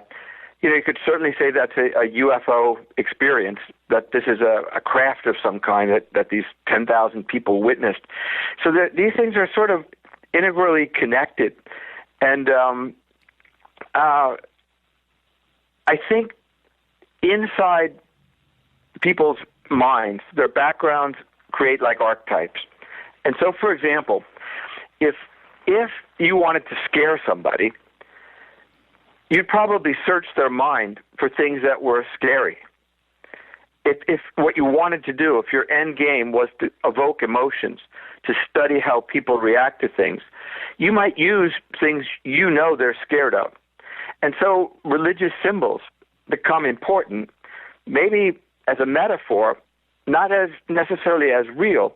So, for example, these malevolent creatures would scare the hell out of anybody, red eyes, rushing towards you. An angelic figure, like the one they described, would probably comfort anyone. So if you wanted to evoke fear, that's one way to do it. If you wanted to evoke comfort, succor, that's a way to do it. So I'm not so sure either of these religious images, demons, for example, is what you might think of with these red-eyed creatures. Maybe it's literal, maybe it's metaphorical, or maybe it was a scientific tool, and that's where I would lean. Could they have been feeding off of the fear, like an energy? Could that have come into play? What did Tom and Elise say about that? Well, they make it very clearly. The more frightened they became, the more the more agitated these monster-like beings became. You say agitated. I say happy. They were excited as they got more scared. The fear was overtaking them. They were happy. They were excited. Excited is a very good word. Yeah. Frightening, man. I just feel for Tom and Elise, and like I said, this is just the beginning. So everything clears, everything seems to be okay, and then they feel like the Earth. I want to describe this correctly. The Earth and everything around them is like extracted, and the pickup truck is flying the right word? Is that the sensation that they had? I think lifted. I mean, here's a bit of a quote, if you don't mind, and it'd be exact from what they say. But Elise speculated. She thought she'd been impregnated. By the way, there was a spark that went into her belly. Oh, I forgot or about that an ovary had been plucked from inside her. Right. Yeah, but the reality was different from anything either could have imagined. For now, both believed the truck and the entire environment out around it was being lifted up into the vast collection center inside the mothership. Above them, they could see the underbelly of the craft camouflaged by clouds. As they were being lifted, its intense banks of light continually blinking and then nothing. Do you feel it? Tom hollered over the dissonance. It's like the earth has been cut out around us, all of it. The truck, the sky, the desert wash, everything. Then she says, there's air beneath it. I feel it too. The scenery hasn't changed, but it's like we're suspended somewhere, like they've separated us from earth and put us in some kind of vast museum. And colder, do you feel it? Suddenly now, like oxygen is pouring in from somewhere. Now, strange, huh? Yes. And that concludes what they think is the evening. So let's go to and for everybody, I want you to understand, it's at this point in the story for Tom and Elise, the event has concluded. They wake up in the morning in the truck, and they're at a holy crap moment discussing what happened the night before, and so let's go to the morning. They wake up. And now they want to figure out what witnesses, evidence. They thought the world may have ended. I mean, the original reaction from Elise when these balls of light are dropping to the desert basin is it's the Russians. The Russians are invading, and at the end of this, they think the world might have ended. Fair enough. I mean, that's how pervasive this experience was. And so they go out, they look at the campfire, they see that was kicked over. So, and at that point, they start to think, maybe everything that we're talking about now really did happen. And then, of course, they turn on the radio, and the radio, they're waiting to hear news about this. Yeah, which again is so grounded. Do you know what I mean? Right. They go rush to a radio and tell you something. Let's see what they're saying about this. Yeah, when you turn on the radio and there's music playing, that's a bad sign. That's a bad sign. Then they go, as I mentioned, to a couple an older couple. Somebody's making coffee, and they don't say, well, did you see a giant UFO and et cetera. They said, did you see anything strange? Oh, well, we went to bed early that night. And that's pretty much it. They drive home, but they feel watched. I mean, they feel from then on that they're watched. Now, Dr. Vitone had an interesting insight into that. And he said, a lot of POWs, for example, they develop this phobia. And so they think they're being watched all the time. Right. And so it could be that they were really watched, and we get into some things that show that they were. But it could also be that they're suffering from like this post-traumatic stress. So they jump in the truck, they drive, they go visit the closest people that they can find, the old couple, and they say, no, Yes. We went to bed at 7:30 like we do every night. We didn't see anything strange. And then they jump in the truck and they start driving, and then they see something off in the distance. What do they see? They see the triangle, the searcher as they call it, and they speed away from it, and they feel like they're being followed, and she feels like something happened with regard to maybe being impregnated while she was there, or that they took an ovary from her, and they have this eerie feeling that this just isn't over, and that really follows them for quite some time into their lives, and probably still today. Yeah, we kind of danced over that. The little ball of light that gets projected to her. Take us through that. Actually, that was it's a very important point in the story. Yeah, well, basically, these illuminated figures are outside the truck, and she feels like, or she sees a kind of spark that goes into her belly, and basically she feels like she's been impregnated, or somehow it's something to do with reproduction, or that perhaps an ovary has been removed, but she feels like they've been chosen for something. That they don't know what it is, but what they've seen, what they've been allowed to see, though it seems like a dream, they know it happened, and they feel like this will follow them into life. And by the way, shortly thereafter, she is pregnant. Yes. And by the way, I mean, there's another thing. I don't want to jump ahead, but she knows she's pregnant, and she says it wasn't the right time in my cycle, this and that, but she knew that night. And by the way, she was convinced, and so was he, that they were watching in the room. When that in their happened. bedroom. Yes. Now, at this point, when I'm reading the book, the one thing that stood out to me, Ron, which is absolutely fascinating, is their description of each of the types of beings that they saw. I had never heard from anybody else. I don't think that the story was borrowed, from a movie, from a book.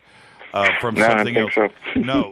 I don't think so either. Well, what I mean is none of the creatures, nothing that they described sounded like anything that I had seen before. How did that hit you when it as a detective, you have to look at that type of that type of possibility, that it could be just something that was instilled from a movie when you're 5 years old, 6 years old.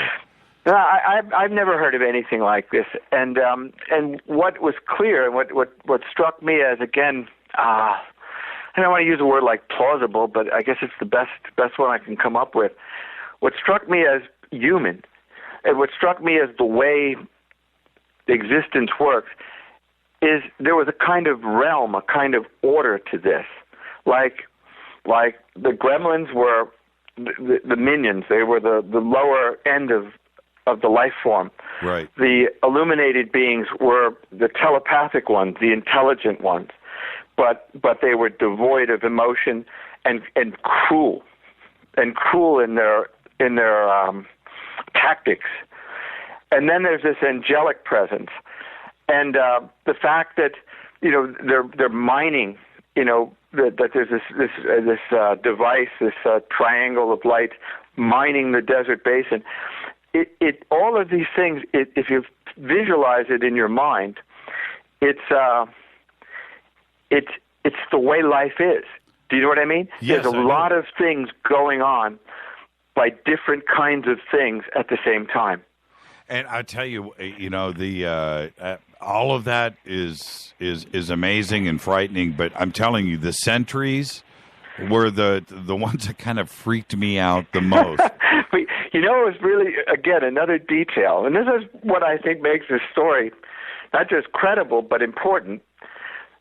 When he says, when I moved forward, it moved forward. Right.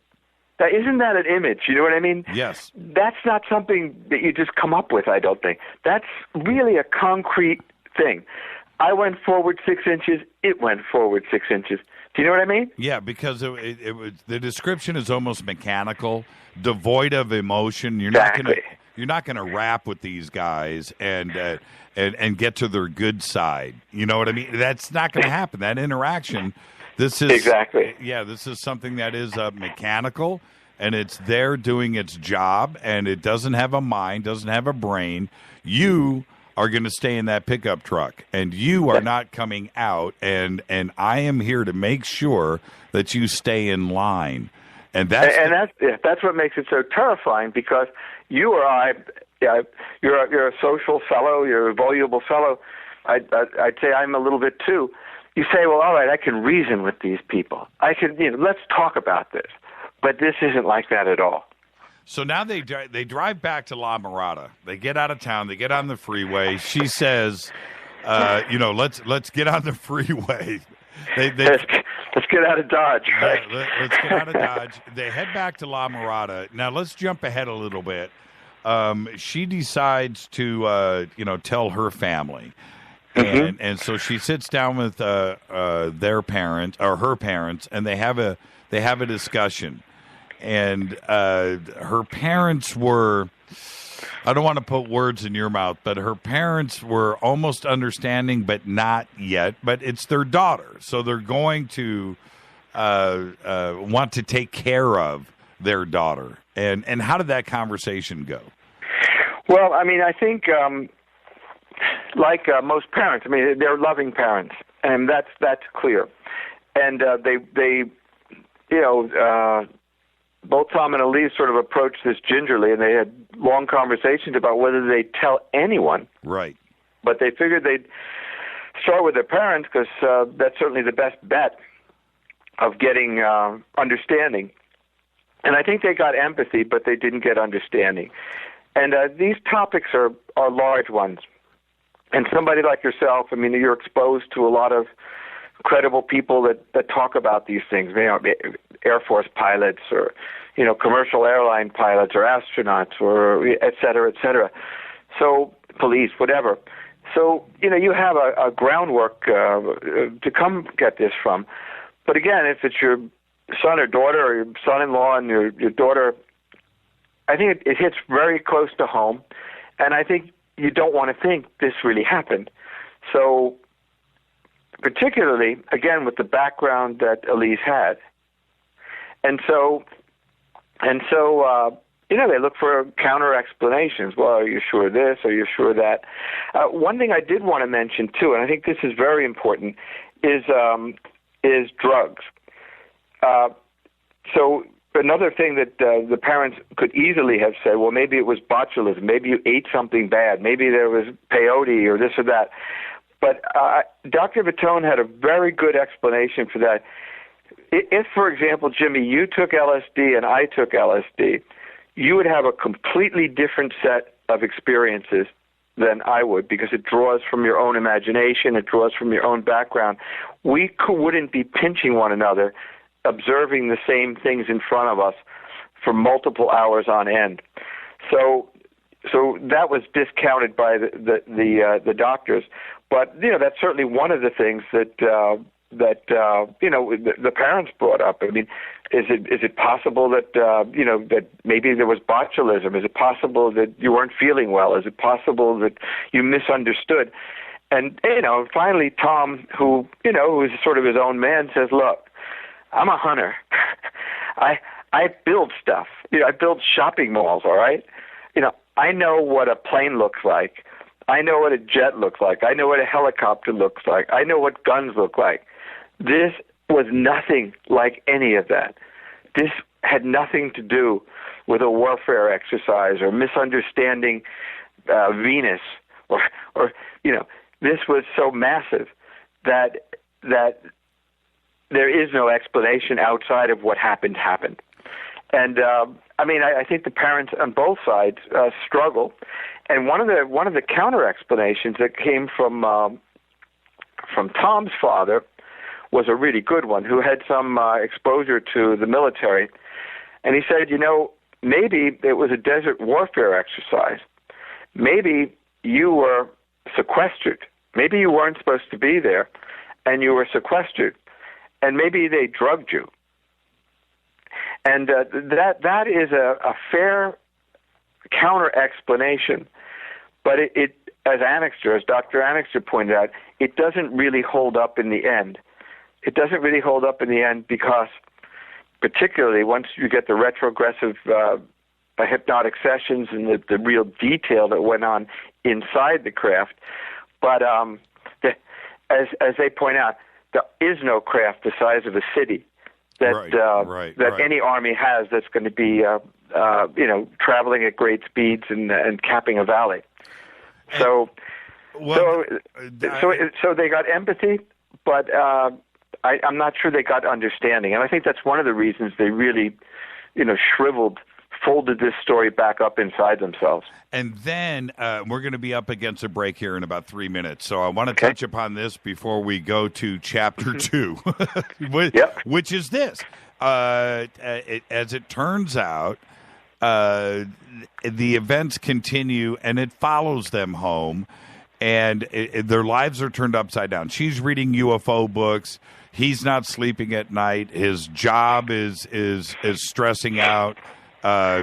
She is disconnected from society. She's, going down the rabbit hole. And then one night, when you think that the event actually is over and they're dealing with it themselves, one of their children is screaming in the middle of the night, and they rush into the bedroom, and what do they see?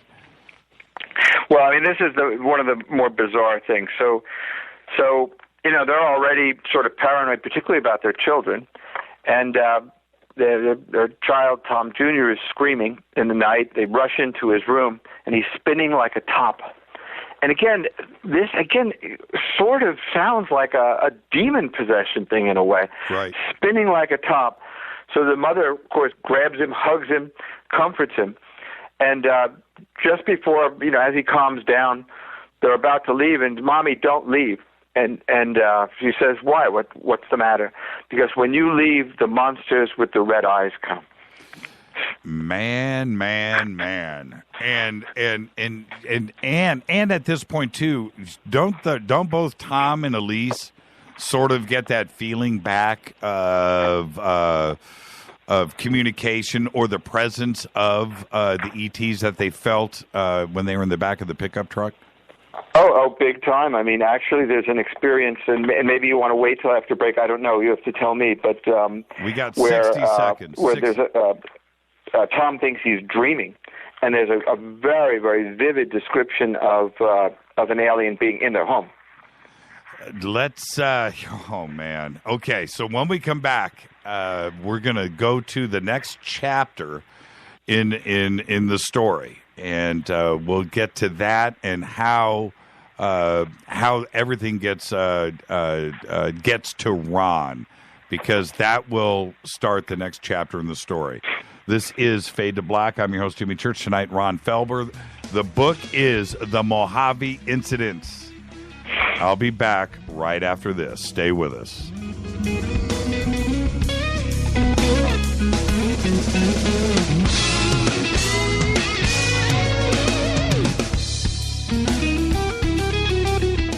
Hi, everybody. This is Rob Halford, the Metal Guard, on JimmyChurchRadio.com. KGRA Radio. Intelligent talk. Are you a paranormal investigator, ghost hunter, or UFO skywatcher? If so, FNGinnovations.com has the product you definitely need in your investigations kit or go bag. Introducing the Morpholite Wide Beam Tactical Flashlights that put the light where you need it most. Traditional flashlights shine a focused round beam with limited line of sight in the dark. Morpholite Tactical Flashlights change all that, utilizing a revolutionary wide beam design to enable you to see safety hazards such as as hanging wires and steel, pipes, and holes in the floor you just can't see with a focused round beam. In the field, where safety is paramount, a 180-degree beam increases orientation and peripheral vision in the dark. Morpholite flashlights are ideal for investigations in abandoned facilities such as houses and hospitals, factories, caves, and tunnels. Avoid those low-hanging tree branches that poke your eyes in the woods. Visit fnginnovations.com to see a full line of tactical lights and accessories. That's fnginnovations.com. Now you can find all your favorite talk radio shows live, all in one place at TalkStreamLive.com. Listen from anywhere, office, home, or in your car. Just go to TalkStreamLive.com and click on one of the many live talk show hosts you want to listen to. It's free and easy. No computer? Download the smartphone apps. Never miss your favorite talk show. Find them all at TalkStreamLive.com.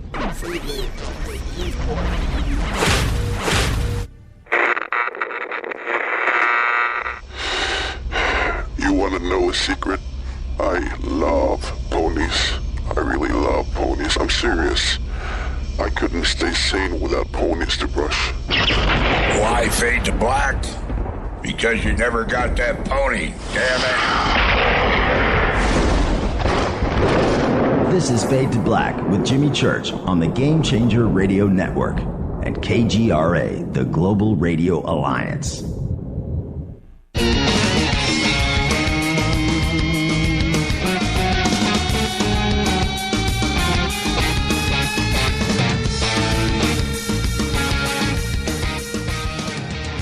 All right, welcome back. This is Fade to Black, bespoke radio for the masses. Tonight, author Ron Felber is with us. His new book is The Mojave Incident. And we are telling the story about the experience. The book is a true story about Tom and Elise Gifford in 1989 about their trip to the Mojave Desert. They went out, they were camping alone. The campground was full. They go out, they're camping alone. And then they had an experience where a craft came down out of the sky. Multiple orbs were up in the sky. Thousands of red-eyed creatures descended down to the desert floor. Surrounded their truck with a couple of other creatures, two of which were sentries, locked them in, kept them from getting out of their truck. And then this experience happened. And this was in 1989. Now, the last memory that Tom and Elise had of this entire experience that went on all night long was their truck ascending with earth and would appear to have been, the ground below them, up to the bottom of the craft, and they got oxygen, and they smelled a different environment there, and that was the last that they had remembered. They then woke up in the morning, got in their truck, looked for evidence of what happened. They discussed the previous evening. They went to try to find witnesses, of which they didn't. They didn't hear about anything on the radio. As they're peeling out of town, they see one of the craft, a triangle craft, out in the desert, shadowing them as they were going up the freeway, and that's where we are in the story. So they went back, told their family about it, both sides, both pairs of in-laws, told their parents about it. And they then discovered that it wasn't over. The contact wasn't over. The interaction wasn't over. It was flooding over to their children. She is pregnant at this point, and that's where we pick up with the story now. Now, Ron, I want to jump ahead a little bit because we've got about 25 minutes left to the bottom of the hour, and I also want to try to take some phone calls if we can, too, as well. Okay. Mm-hmm. So let's jump ahead, and from where I brought you on tonight, where your friend tells you about them, because this now unravels the second part of the story, where the rest of the events come into play here. So how did Tom tell his friend about the story? His football buddy from college. Well, I mean, actually, I think again, these are best friends, and if you're lucky, and I'm lucky, we both have best friends that you can confide in. Right. And so this was a situation where he had no interest in work any longer. I mean, everything he did was dwarfed by this experience. So he became lethargic.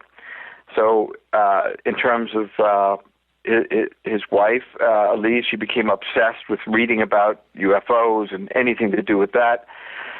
And there was a sexual dysfunction. There was insomnia. There was certainly paranoia. I mean, their lives were falling apart. And so over a beer, he told his good buddy what was going on, and very reluctantly confided in his friend. And this was a mutual friend. It was somebody that worked for me in business, and as sort of a go-between to help his friend, what he thought would help his friend, because he knew I was a writer and would no doubt be interested once I got to really hear the story. He introduced us. But, basically their lives were falling apart. And I think one of the reasons that they agreed to tell me the details and the specifics of what had gone on in their life and in the Mojave Incident was they were looking for some kind of answers. They were looking for some kind of explanation, even an alternate explanation, something.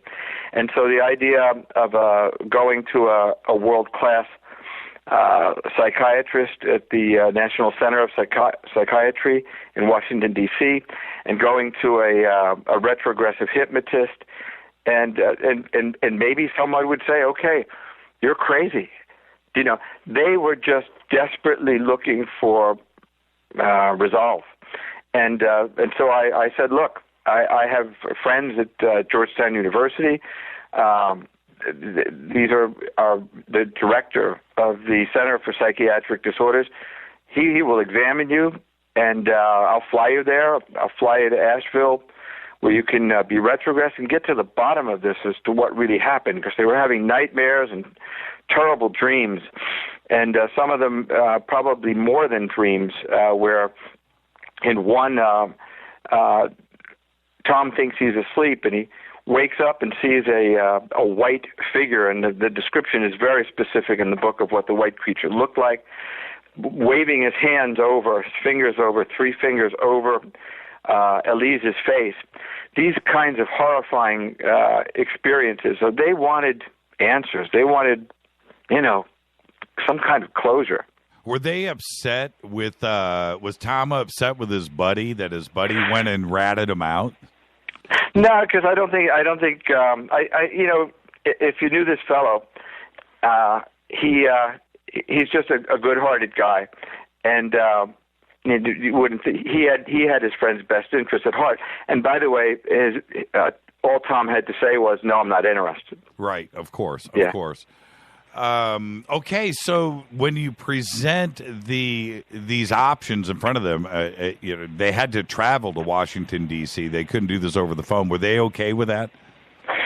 Yeah, I mean, basically, as I mentioned before, I thought enough of this story and thought it was important enough, and it wasn't like I had money falling out of my pockets. But I said, look, I'll pay for this. I want to do this story, and at this stage of the game, I really knew this was something important. Important to have people understand that something like this could really happen. Right, and now you have to make, I don't know how you did this, but you have to make the call to Dr. Vitone, and you have to tell him what's going on. And were you reticent about doing that? No, and I'll tell you why, because, almost everybody that's broad-minded. I mean, people that have an open mind to things. There are other people that, they're just sort of closed to everything. But this wasn't a guy like this. This is a scientist. And when I told him how credible, the backgrounds of these people, and I told him some of the detail. I think excited would be the wrong word, but let's say his curiosity was piqued. Okay. His curiosity was piqued.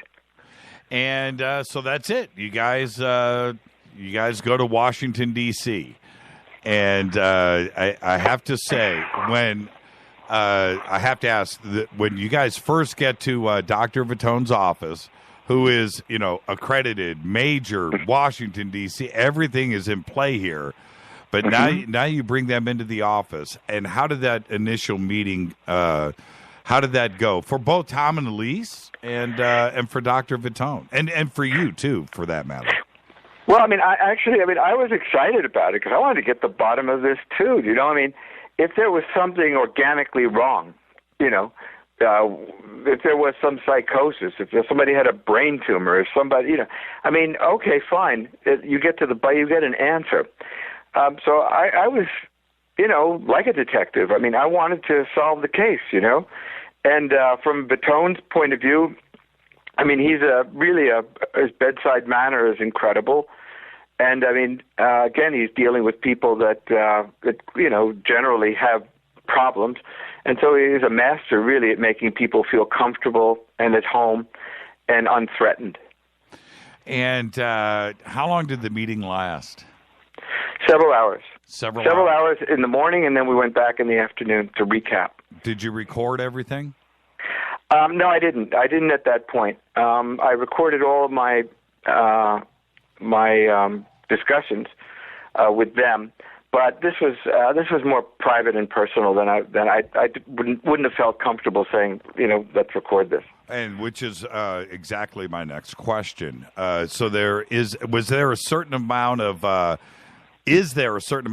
doctor-patient-client privilege here that has to be invoked about what was discussed? Well, I was there, and my wife was there also. And, at this stage of the game, we were all pretty close, So I don't know if there was much they didn't know about me, and I didn't know about them at this point. Right. So no, there wasn't that. It was very open, and they took some tests, and he asked a lot of questions, and I wasn't there when they physically took tests, but because basically they were filling out questionnaires and things of that nature. But I was there for the discussions before, after, and mostly during. What did they test for? What were they doing? Taking blood? Were they looking for drugs? What were they testing for? No. They were looking for inconsistencies. They were looking for overstatement, people that exaggerate, people that fantasize, things of that nature. So in other words, are these credible people? Are they neurotic? Are they paranoid? Are they, is there schizophrenia here? So the kinds of tests that they took were some multiple choice kinds of tests. I think some standard ones for those kinds of things. But more than anything, he just asked them to talk and then would ask questions. And I think it was to see how their brains worked, to see the logic chain. And then he'd throw, questions at them to see if they answered differently or if they were prone to exaggeration. So he interviewed them separately. He interviewed them together, and I think people that are inveterate liars, for example, a guy like that would know in a very short period of time. People that were prone to fantasy, a guy like that would know in a very short period of time. And really what he came out with was these were disturbed individuals, but they were disturbed as a result of the post-traumatic stress of their experience. Yeah, that an actual event did happen. Yep. And at some point he puts down his pen and he's got to, he's come to the conclusion that you guys don't need to be hospitalized, right? Yeah, right. But we need to take this to the next level.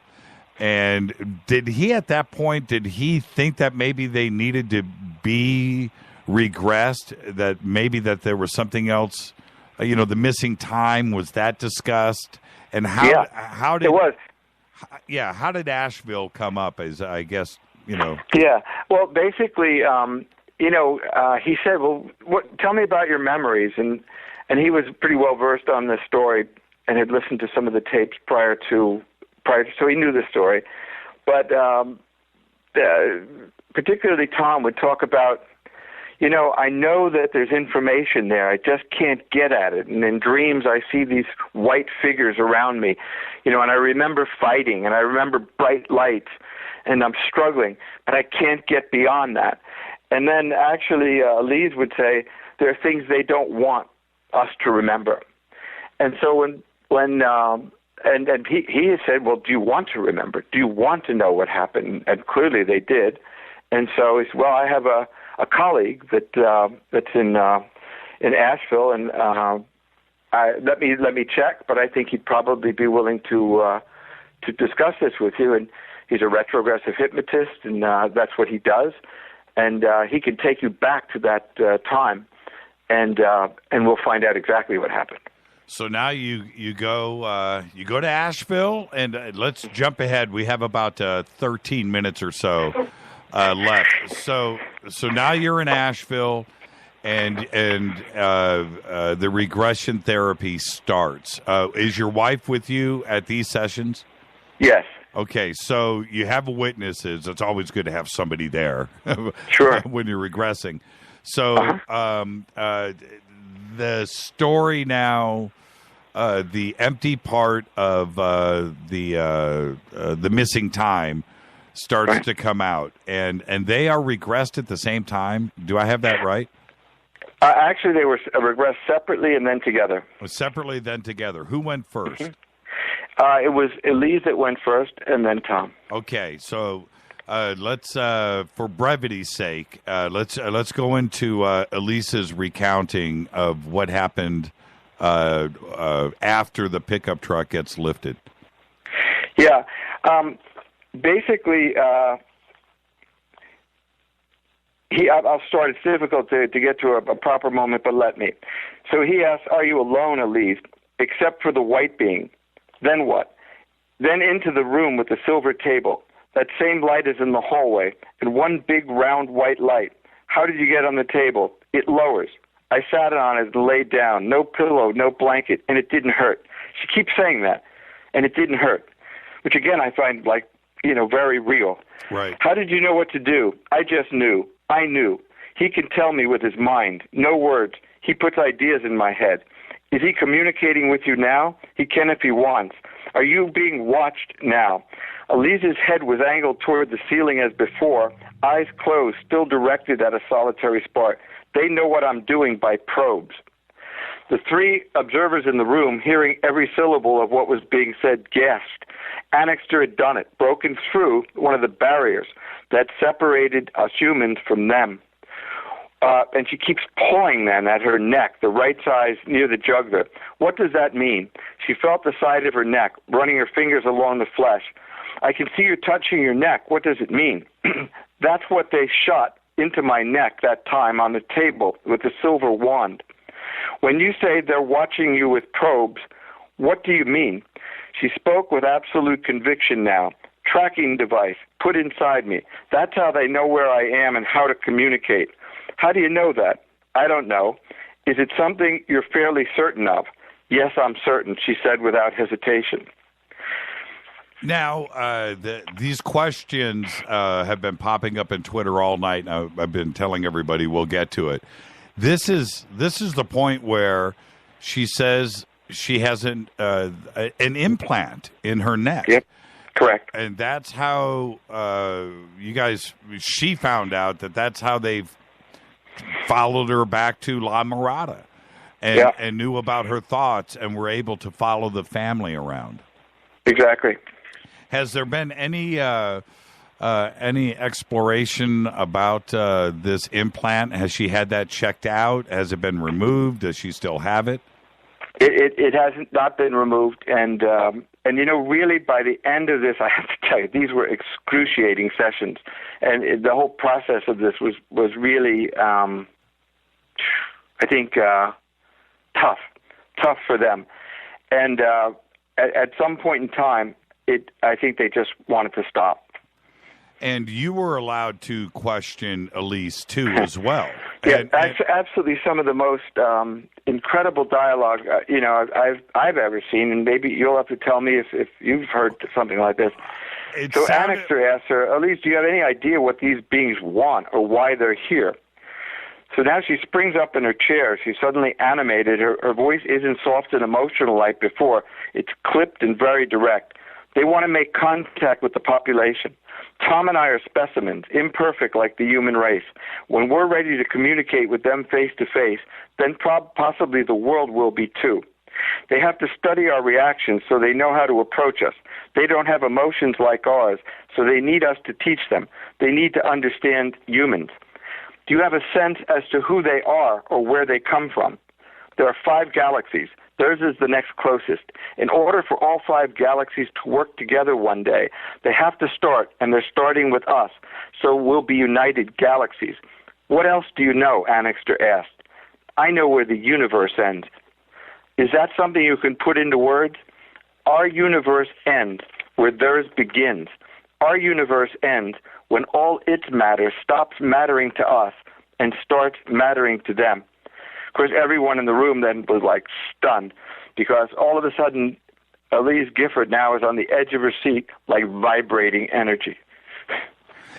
That was such a weird thing for her to say that they said. In other totally words, unlike her language. Well, all of this dialogue is nothing like the way she speaks. Well, not only that, it's like nothing I've ever heard before. Me either. Me either. I mean, it's so symmetrical, sort of. Do you know what I mean? Well, and she says, our universe ends where theirs begins. A very, very strange statement, and one I think that is going to be analyzed for a long time. And there was something else that she said. She said that their galaxy is the one next to ours. It's the next closest, yeah. There's 5. Theirs is the next closest. So what galaxy is that? Oh, no. Okay. I'm sorry, I don't know. No, I'm going to throw that out to Twitter. We'll have the answer here in just a second. We have a there is. I don't know if you have a moment now or where we are, but there's another scene that's quite incredible from the transcripts. Do we have time for it, or maybe not? 2 minutes, and then I got to get to one more question. Okay, Elise, why do you think there are things you don't remember? I don't know. Is there something from preventing it? I can't tell you. If these beings are in contact with you, tell me what you know about them. God created our world in his image, but not theirs, or any of the others. Are there different kinds of beings? Yes, different ones, different hybrids. She says they visit us all the time. And that was a very interesting part because the religious reference about that, and that God created Earth in his image, our Earth, but not theirs, not their world. And then, by the way, the most significant line, when do you think this communication will happen between the aliens and humans? I don't know. So I ask, in my lifetime, how long will you live? She retorts, in a normal man's lifetime, our children, she said. So that's how long it takes to get the right answer in Twitter. Jay Bowen just said Andromeda is the next galaxy to ours. There we are. We have a very smart audience. I guess so. It didn't take long. Now, let's jump over to Tom and his regression. Well, I mean, actually, Tom talks about fighting. He talks about battling, and I won't read from the transcripts because of time, but he talks about fighting them. He talks about being separated from Elise, and he talks about his examination on that same silver-type table. A probe inserted into his anus. He says, "I want to go home." He starts actually, being very emotional, angry first, then emotional, and then he just says, "I want to go home. I want to see my kids." But it was Elise that provided the real, like the talking piece almost for these beings. How much exploration, Ron, did they do of the ship? How much did they actually see? Well, they talk about like a tunnel of lights. They talk about blue lights, very white lights. They talk about being led by a being, and they describe, the description is very, very clear. A small, short, white being, and actually a kind of uniform with a upturned arrow, the top end of an arrow on a luminous sort of vest, and they talk about a holding area where there are different kinds of things, plants and things of that nature that apparently they picked up along the way. Andromeda is 2.537 million light years away. That's Twitter. You've got to love our Twitter audience. Amazing. Now, there was some other comments that they made describing the beings, translucent, and the clothing. Can you tell me about that? Yeah, I think I can get my fingers on this right now. The being is 4 feet tall. He wears a white luminous uniform with an upturned arrow on the chest. He has no facial features, no mouth or lips, only slits. He passes directly through the wall. He stands behind the headboard. He stays there, passes his 3 long fingers over Elise's face, over and over. Tom can only see the hand. He opens his eyes, and directly above him is the face of the white being. "You're dreaming," he hears the voice say. Then he looks to Elise's face and sees the burn marks its fingers have left. And so the next day, and he wasn't sure if he's dreaming or not, they wake up, and she's got, I don't want to say scars, because that's burn not marks, what happened. yeah, burn marks. And she goes and shows her mom. Yeah, and she was like, hysterical. And so he takes photographs of them with a Polaroid, and the photographs turn out black and don't come out. But that's that happened, I think, 4 weeks after the experience in their home. And so, I think that's one of the terrifying aspects of this as well, is that even in the sanctity of your own home, even while they're having sex, they feel like they're being watched. That's creepy. It's creepy, I know. That now we're going to be headed up to a break, but you, when was the book published? And the reason why I'm asking is between 1991 and when the book was published, why did you wait so long? Well, really, there wasn't a great interest. Like I said, this was published, almost self-published by a friend of mine and 2 friends of mine that put out fewer than like 1,000 copies or so, and as a hardcover, almost self-published, pretty much. And then a paperback came out, but there just wasn't any great interest in it. Then, frankly, I was somebody called me out of the blue, and actually a colleague of yours, and Betsy and Lewis. I did an interview, and all of a sudden everybody was like, really, really interested, but they weren't interested when it first came out. So I said to the publisher I'm currently working with, I have this manuscript. I'll update it, but it's probably the most frightening UFO book story ever written. And so the publisher put this out, the Mojave Incident. Can I get you want to take some phone calls after this break? Can you hang on for Sure. a few minutes? Okay, Sure. Let's do that. Let's take a break. This is Fade to Black. I'm going to open up the phone lines for Ron Felber, 323-825-5045, 323-825-5045. You can also Skype in Fade to Black 14. The book is called The Mojave Incident. I'm your host, Jimmy Church. What an incredible conversation tonight. Phone lines are open, 323-825-5045. I'll be back right after this. Stay with us.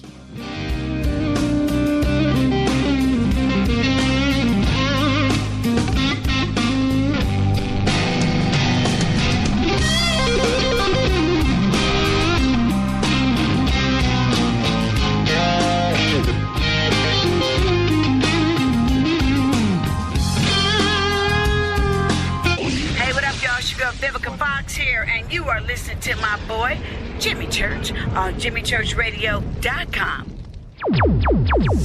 Despite popular opinion, reading a book will not make you smarter. But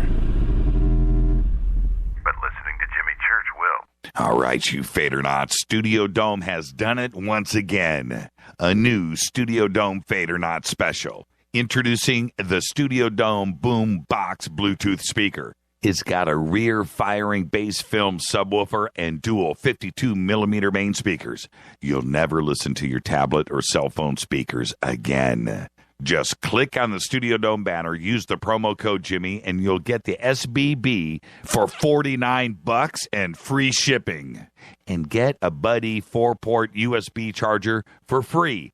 That's a $19.99 value right there. And they'll throw in a Buddy in the box. It's the best deal on the net anywhere. Just go to jimmychurchradio.com, click on the Studio Dome banner, enter the promo code Jimmy. Go Beckley Teppy. Erica, Brittany, Gabby, and you're listening to JimmyChurchRadio.com. It's not a lifestyle we chose. We were born this way. KGRARadio.com.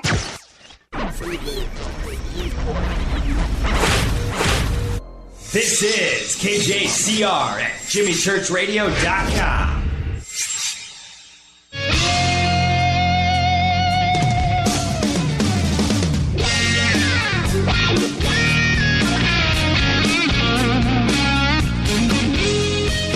Welcome back. This is Fade to Black. I'm your host, Jimmy Church. Tonight, author Ron Felber is with us. The incredible true story of Tom and Elise Gifford. The book is The Mojave Incident. Let's go straight to the phones. Hi, Dino. Say hi to Ron Felber. What have you got for us? Good evening, Jimmy. Hi, Ron. This is a horrible, scary story. I don't want to meet this race of aliens. I wanted to ask you, some of our listeners, our Fadernauts, are wondering if this was on Highway 62 that this occurred? Yeah, that's exactly right. Oh, really? And the other question we had was, you mentioned a pregnancy. Now, I had met a medical doctor in San Francisco many years ago who was a quite learned doctor who taught up at UCSF, who had claimed that she had been impregnated unexpectedly, and then at some point the pregnancy disappeared way before 9 months. What happened to this poor woman's pregnancy? She had a full-term pregnancy and had a baby girl. And no genetic testing or anomalies of this child? I don't know. As far as I know, that the third child was normal. Now, that doesn't mean that she doesn't have maybe extrasensory perception. Doesn't mean that these are things that I guess we'll just have to see in her lifetime.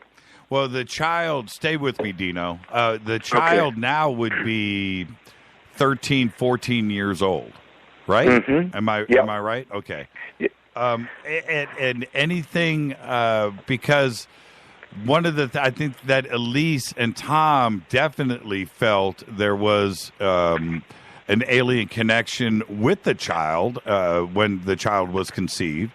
And absolutely right. Yes, and that the child is special.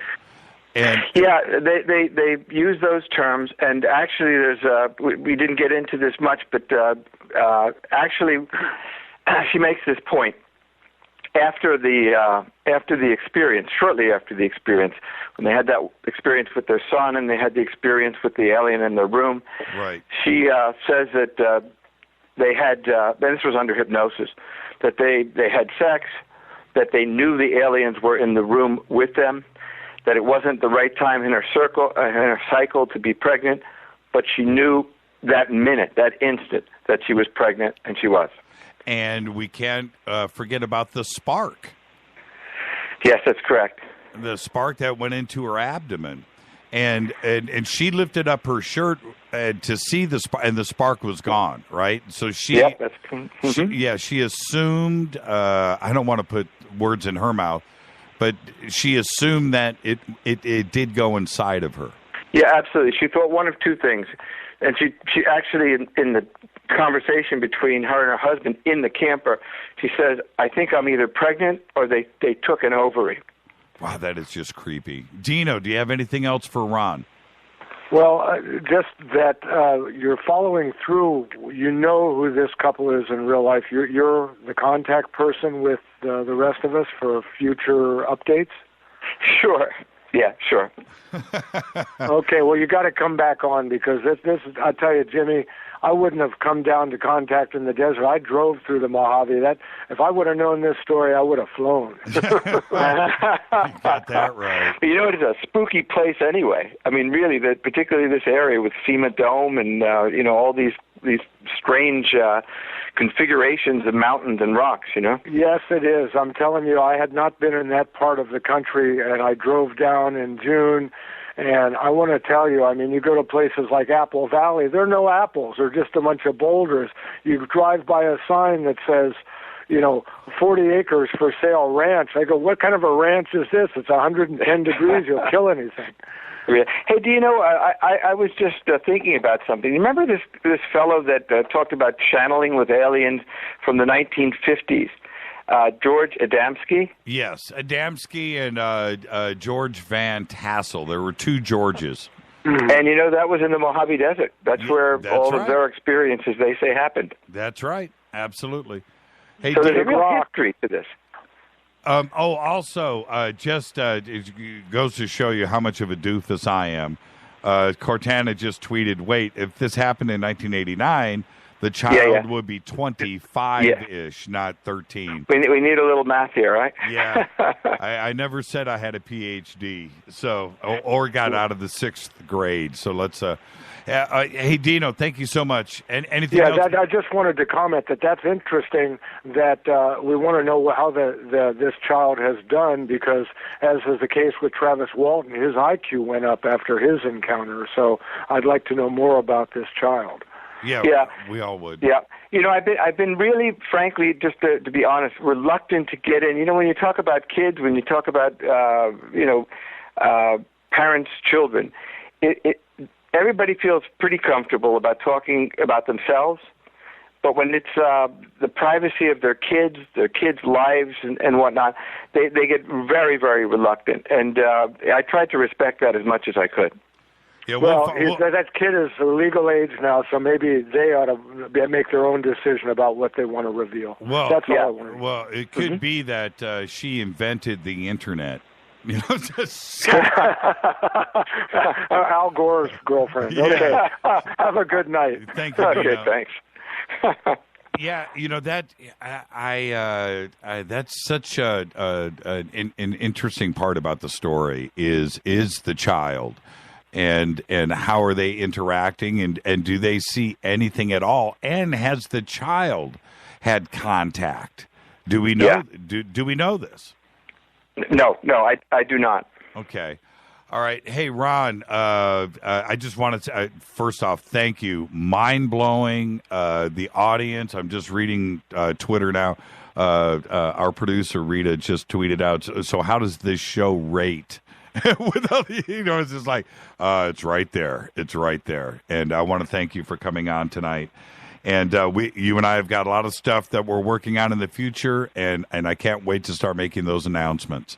Thank you. And it's my pleasure, Jimmy. And I just want to tell you too, the other thing that makes this interesting is I don't have strong opinions on this. I just recorded the story, and I have opinions, but it's not like I went into this with opinions. And even at this stage of the game, I'm very interested in what other people think. And we have to do that. And that's the part of, and I stress this all the time, Ron, is the things need to get out there, discussed, and let the audience gather the information and then go out and work on this and learn. And if this, if this wasn't discussed, that's worse than discussing it. And keeping Absolutely. it, and that's the whole point. And I'm glad that Tom and Elise took the time to go or Tom went and discussed this with his friend, because synchronicity is how the world works. And if he hadn't have done that, then you wouldn't have been involved. And there was a reason why you were there. And I think this is an important chunk of information that people can study for a long time. And like I said, I don't have all the answers about this. I recorded this story. I got the information as best I could. I wrote it as best I could.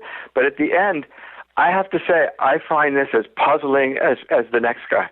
Well, and the other good thing that's going to come out of this is going back to 1989 and the Mojave, with the dates, everything disclosed in the book, and of course on this show, that maybe somebody's memory will be stirred about that evening. Maybe there's another witness.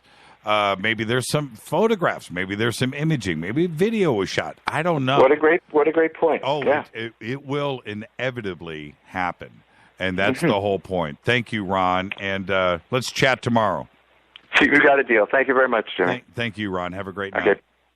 Okay, bye-bye. Ron Felber. The book is The Mojave Incident. You can go to ronfelber.com. And all the links are there at jimmychurchradio.com. With that, I'm going to take a breather. I'm going to take a break. I'll be back. More of your phone calls when I come back. 323-825-5045. I'll be back right after this. Stay with us.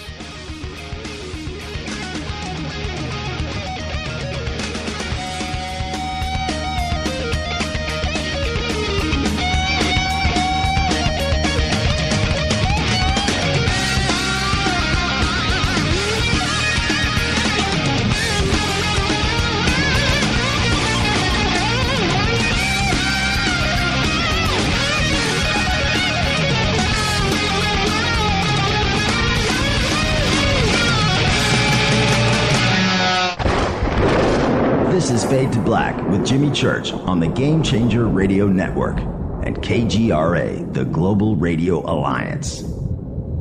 The station that talks the net. KGRA Radio.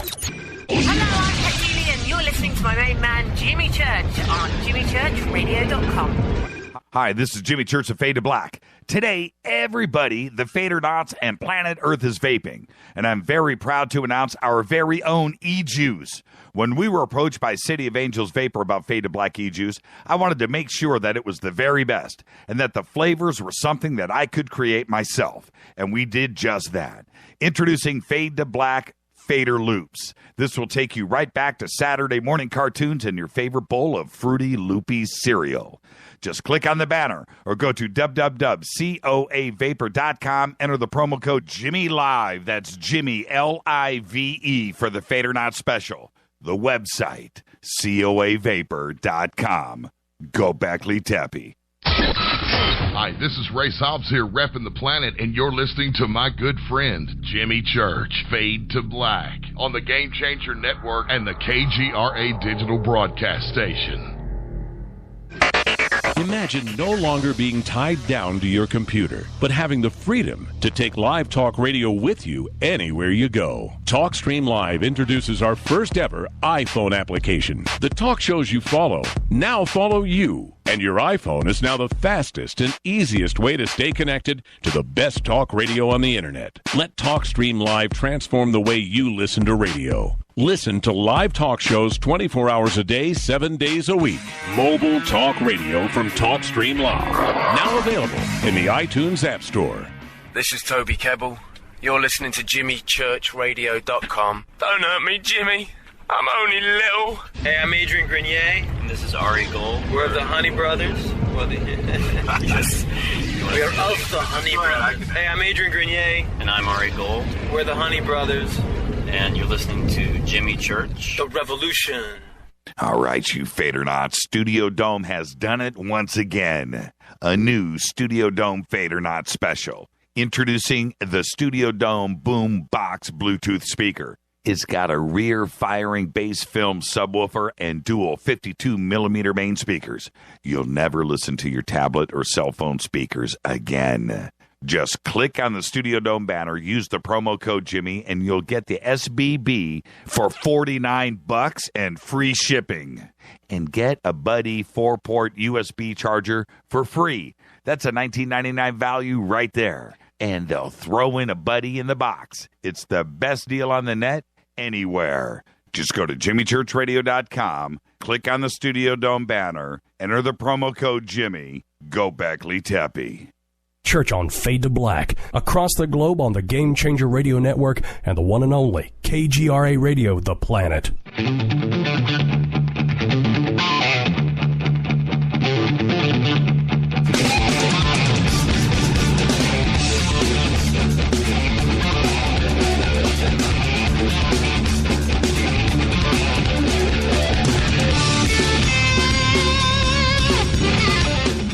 Welcome back to Fade to Black. Bespoke radio for the masses. I got enough time for a couple of calls. 323-825-5045. What did you think? What did you think? Pretty amazing evening. The Mojave Incident. Thank you, Ron Felber. What did you think? Got enough time for two calls. 323-825-5045. The points that I was trying to make over the weekend about this is when I started reading the book, and I had known, I knew a little bit about the story, and I had talked to Ron a couple of times and so forth. So I get the book, and I didn't know, I didn't know quite what to expect. And what took me completely by surprise in the book was I couldn't relate any of it to anything else that I had known before. Little pieces of it were there that kind of cross-pollinated a little bit. But I have interviewed, I have talked, people have approached me. I had thought that I had researched every single case in the history of ufology. I've read every book. I've talked to all of the researchers and the witnesses and the abductees. And so in reading the book, as the story unfolded right from the very start in La Mirada, that I could tell that this was new is the wrong word. It's not right. But I was on a road to discovery about a point of view, a point of reference that I had not read or heard or researched before. Now, what I'm going to share with you is a couple of things that Ron didn't touch upon tonight, only because it's time and it's his brain and he's the one telling the story. But there were a couple of things told on an emotional level that weren't discussed tonight, and I want to go right back to when they parked the pickup truck. When they go through the campground, they talk to a ranger. Place is booked up, and so Tom, as he drove out, they went to this majestic part of the desert where they had Tabletop Mountain on one side, another mountain on the other. They're looking at the valley, and it's going out in front of them. And the at that moment, as Tom gets out of his pickup truck, he sees, and they're setting up the campground. He sees this, craft over his shoulder. And he spins around. Steve, stay right there. I'll be right with you. He spins around and he looks at it, and he freaks. He freaks out. This thing that happened to him when he was 8 years old, all of these memories come flooding back, and he's scared like he was when he was 8. And Elise picks up on this. And he is distant. He's not really communicating with her correctly because he just sees this. But he doesn't want her to be scared. They're out in the middle of the desert. They're not around other people at a campground where you can interact and have people around you. No, they're alone on the edge of the desert. She is depending on him and his confidence, her husband, the big strapping 6'1" football player dude, to be the strong guy. And he at that moment can't even talk. He can't even think. He's freaking out because of what he just saw just for a second. And now he's completely disconnected. And he's trying to act like everything's okay. He needs to build a fire. He needs to protect his wife. He needs to provide food. He needs to throw the steaks on the grill. He's got to do all of this stuff and act like that nothing has gone on. And that sets the tone for the story. She doesn't notice anything. He does a good job of that, right? She has no idea. he is mentally unwound at that point. And he is just imagining things and seeing things. And that was that moment. They go and they eat and they look up and then they see the orbs in the sky. Crazy, crazy part of the book. Hey, Steve, what's up, my brother? What's up, Jimmy? Incredible night here on Fade to Black, huh? The most interesting show since Corey Good. Okay, I'll go with that. Somebody had said, or maybe it was Rita, since Lavenda, right? But pretty... But it's just something that's crazy that, I've listened to, just like you, hundreds of different abduction stories and cases.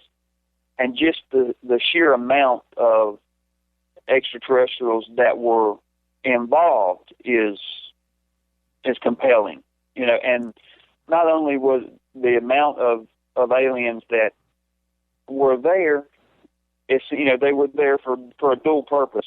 Not only them, apparently they was, working with some kind of mining operation to get minerals or whatever, whatever they were doing. Right. And it's, that's just, that you don't hear that.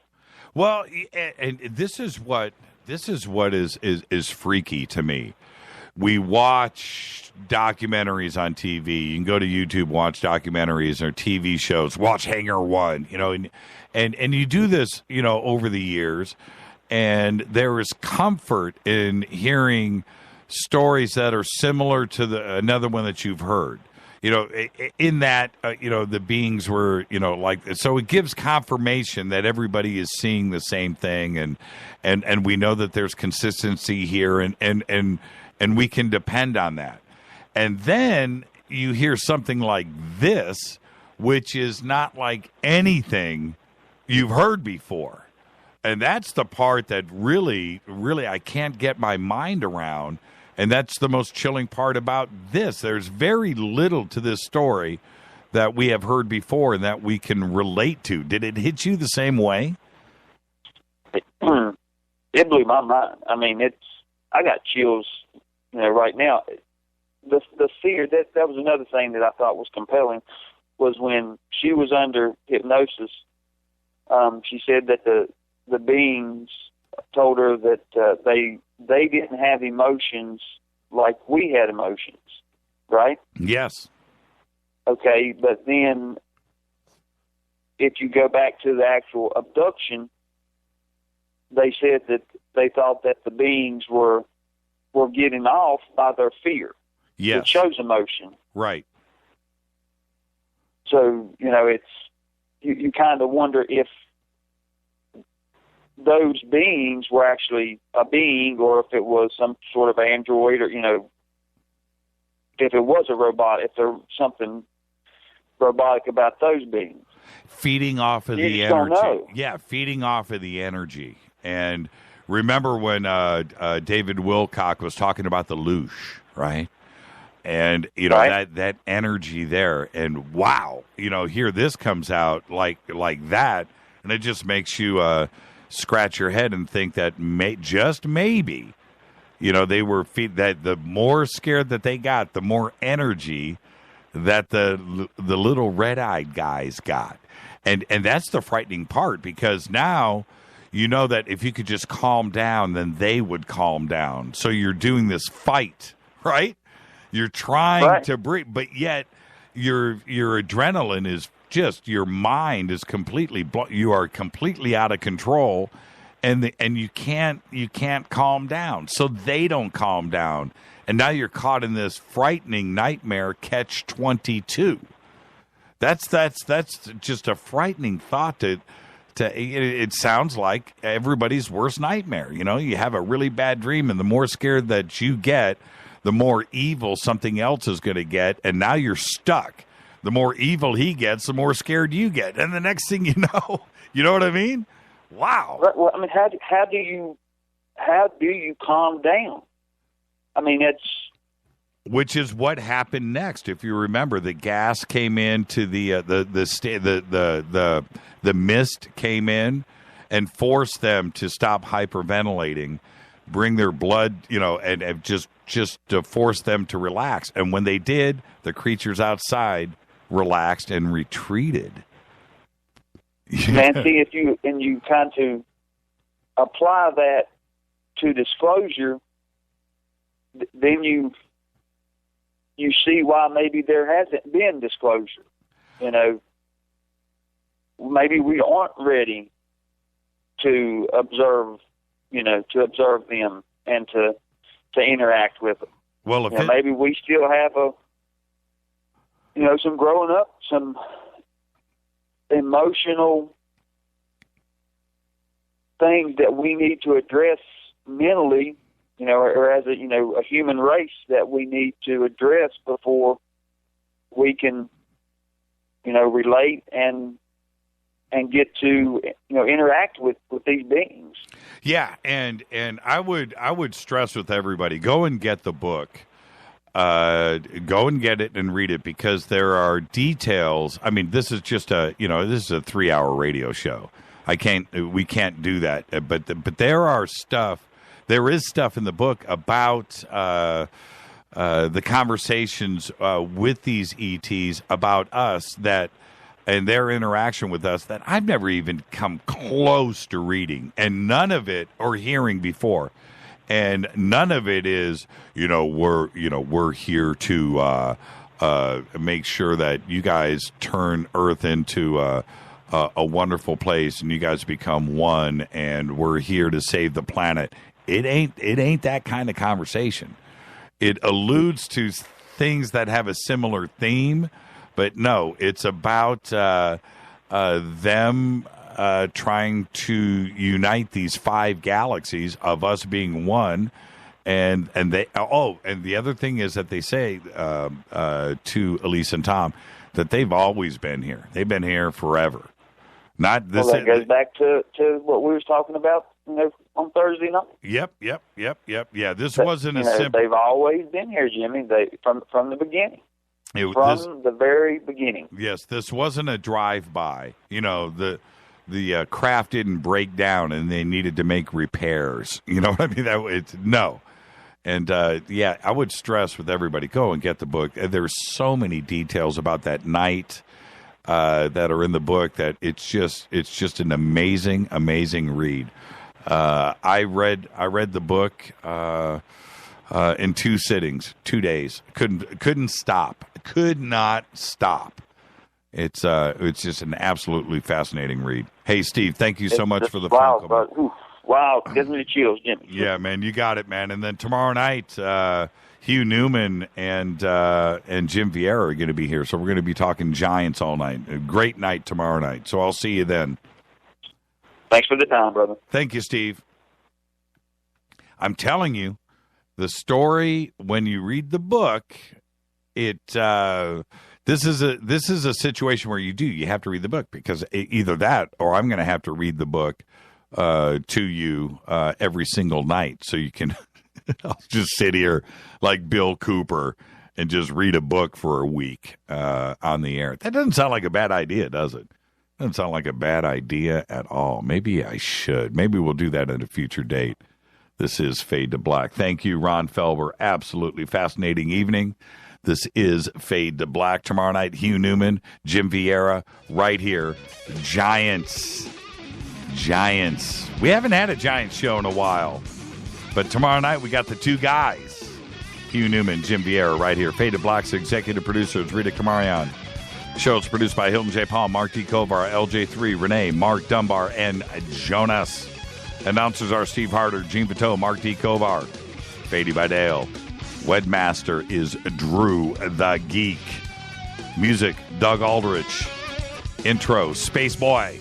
SpaceboyMusic.com. Fade to Black is produced by KJCR for the Game Changer Network. Syndication is KGRA The Planet.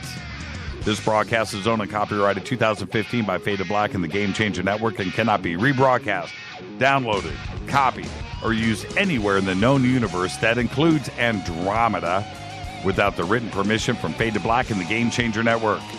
I'm your host, Jimmy Church. Follow us on Twitter @JChurchRadio. I want everybody to be safe. Go Back Lee Tappy.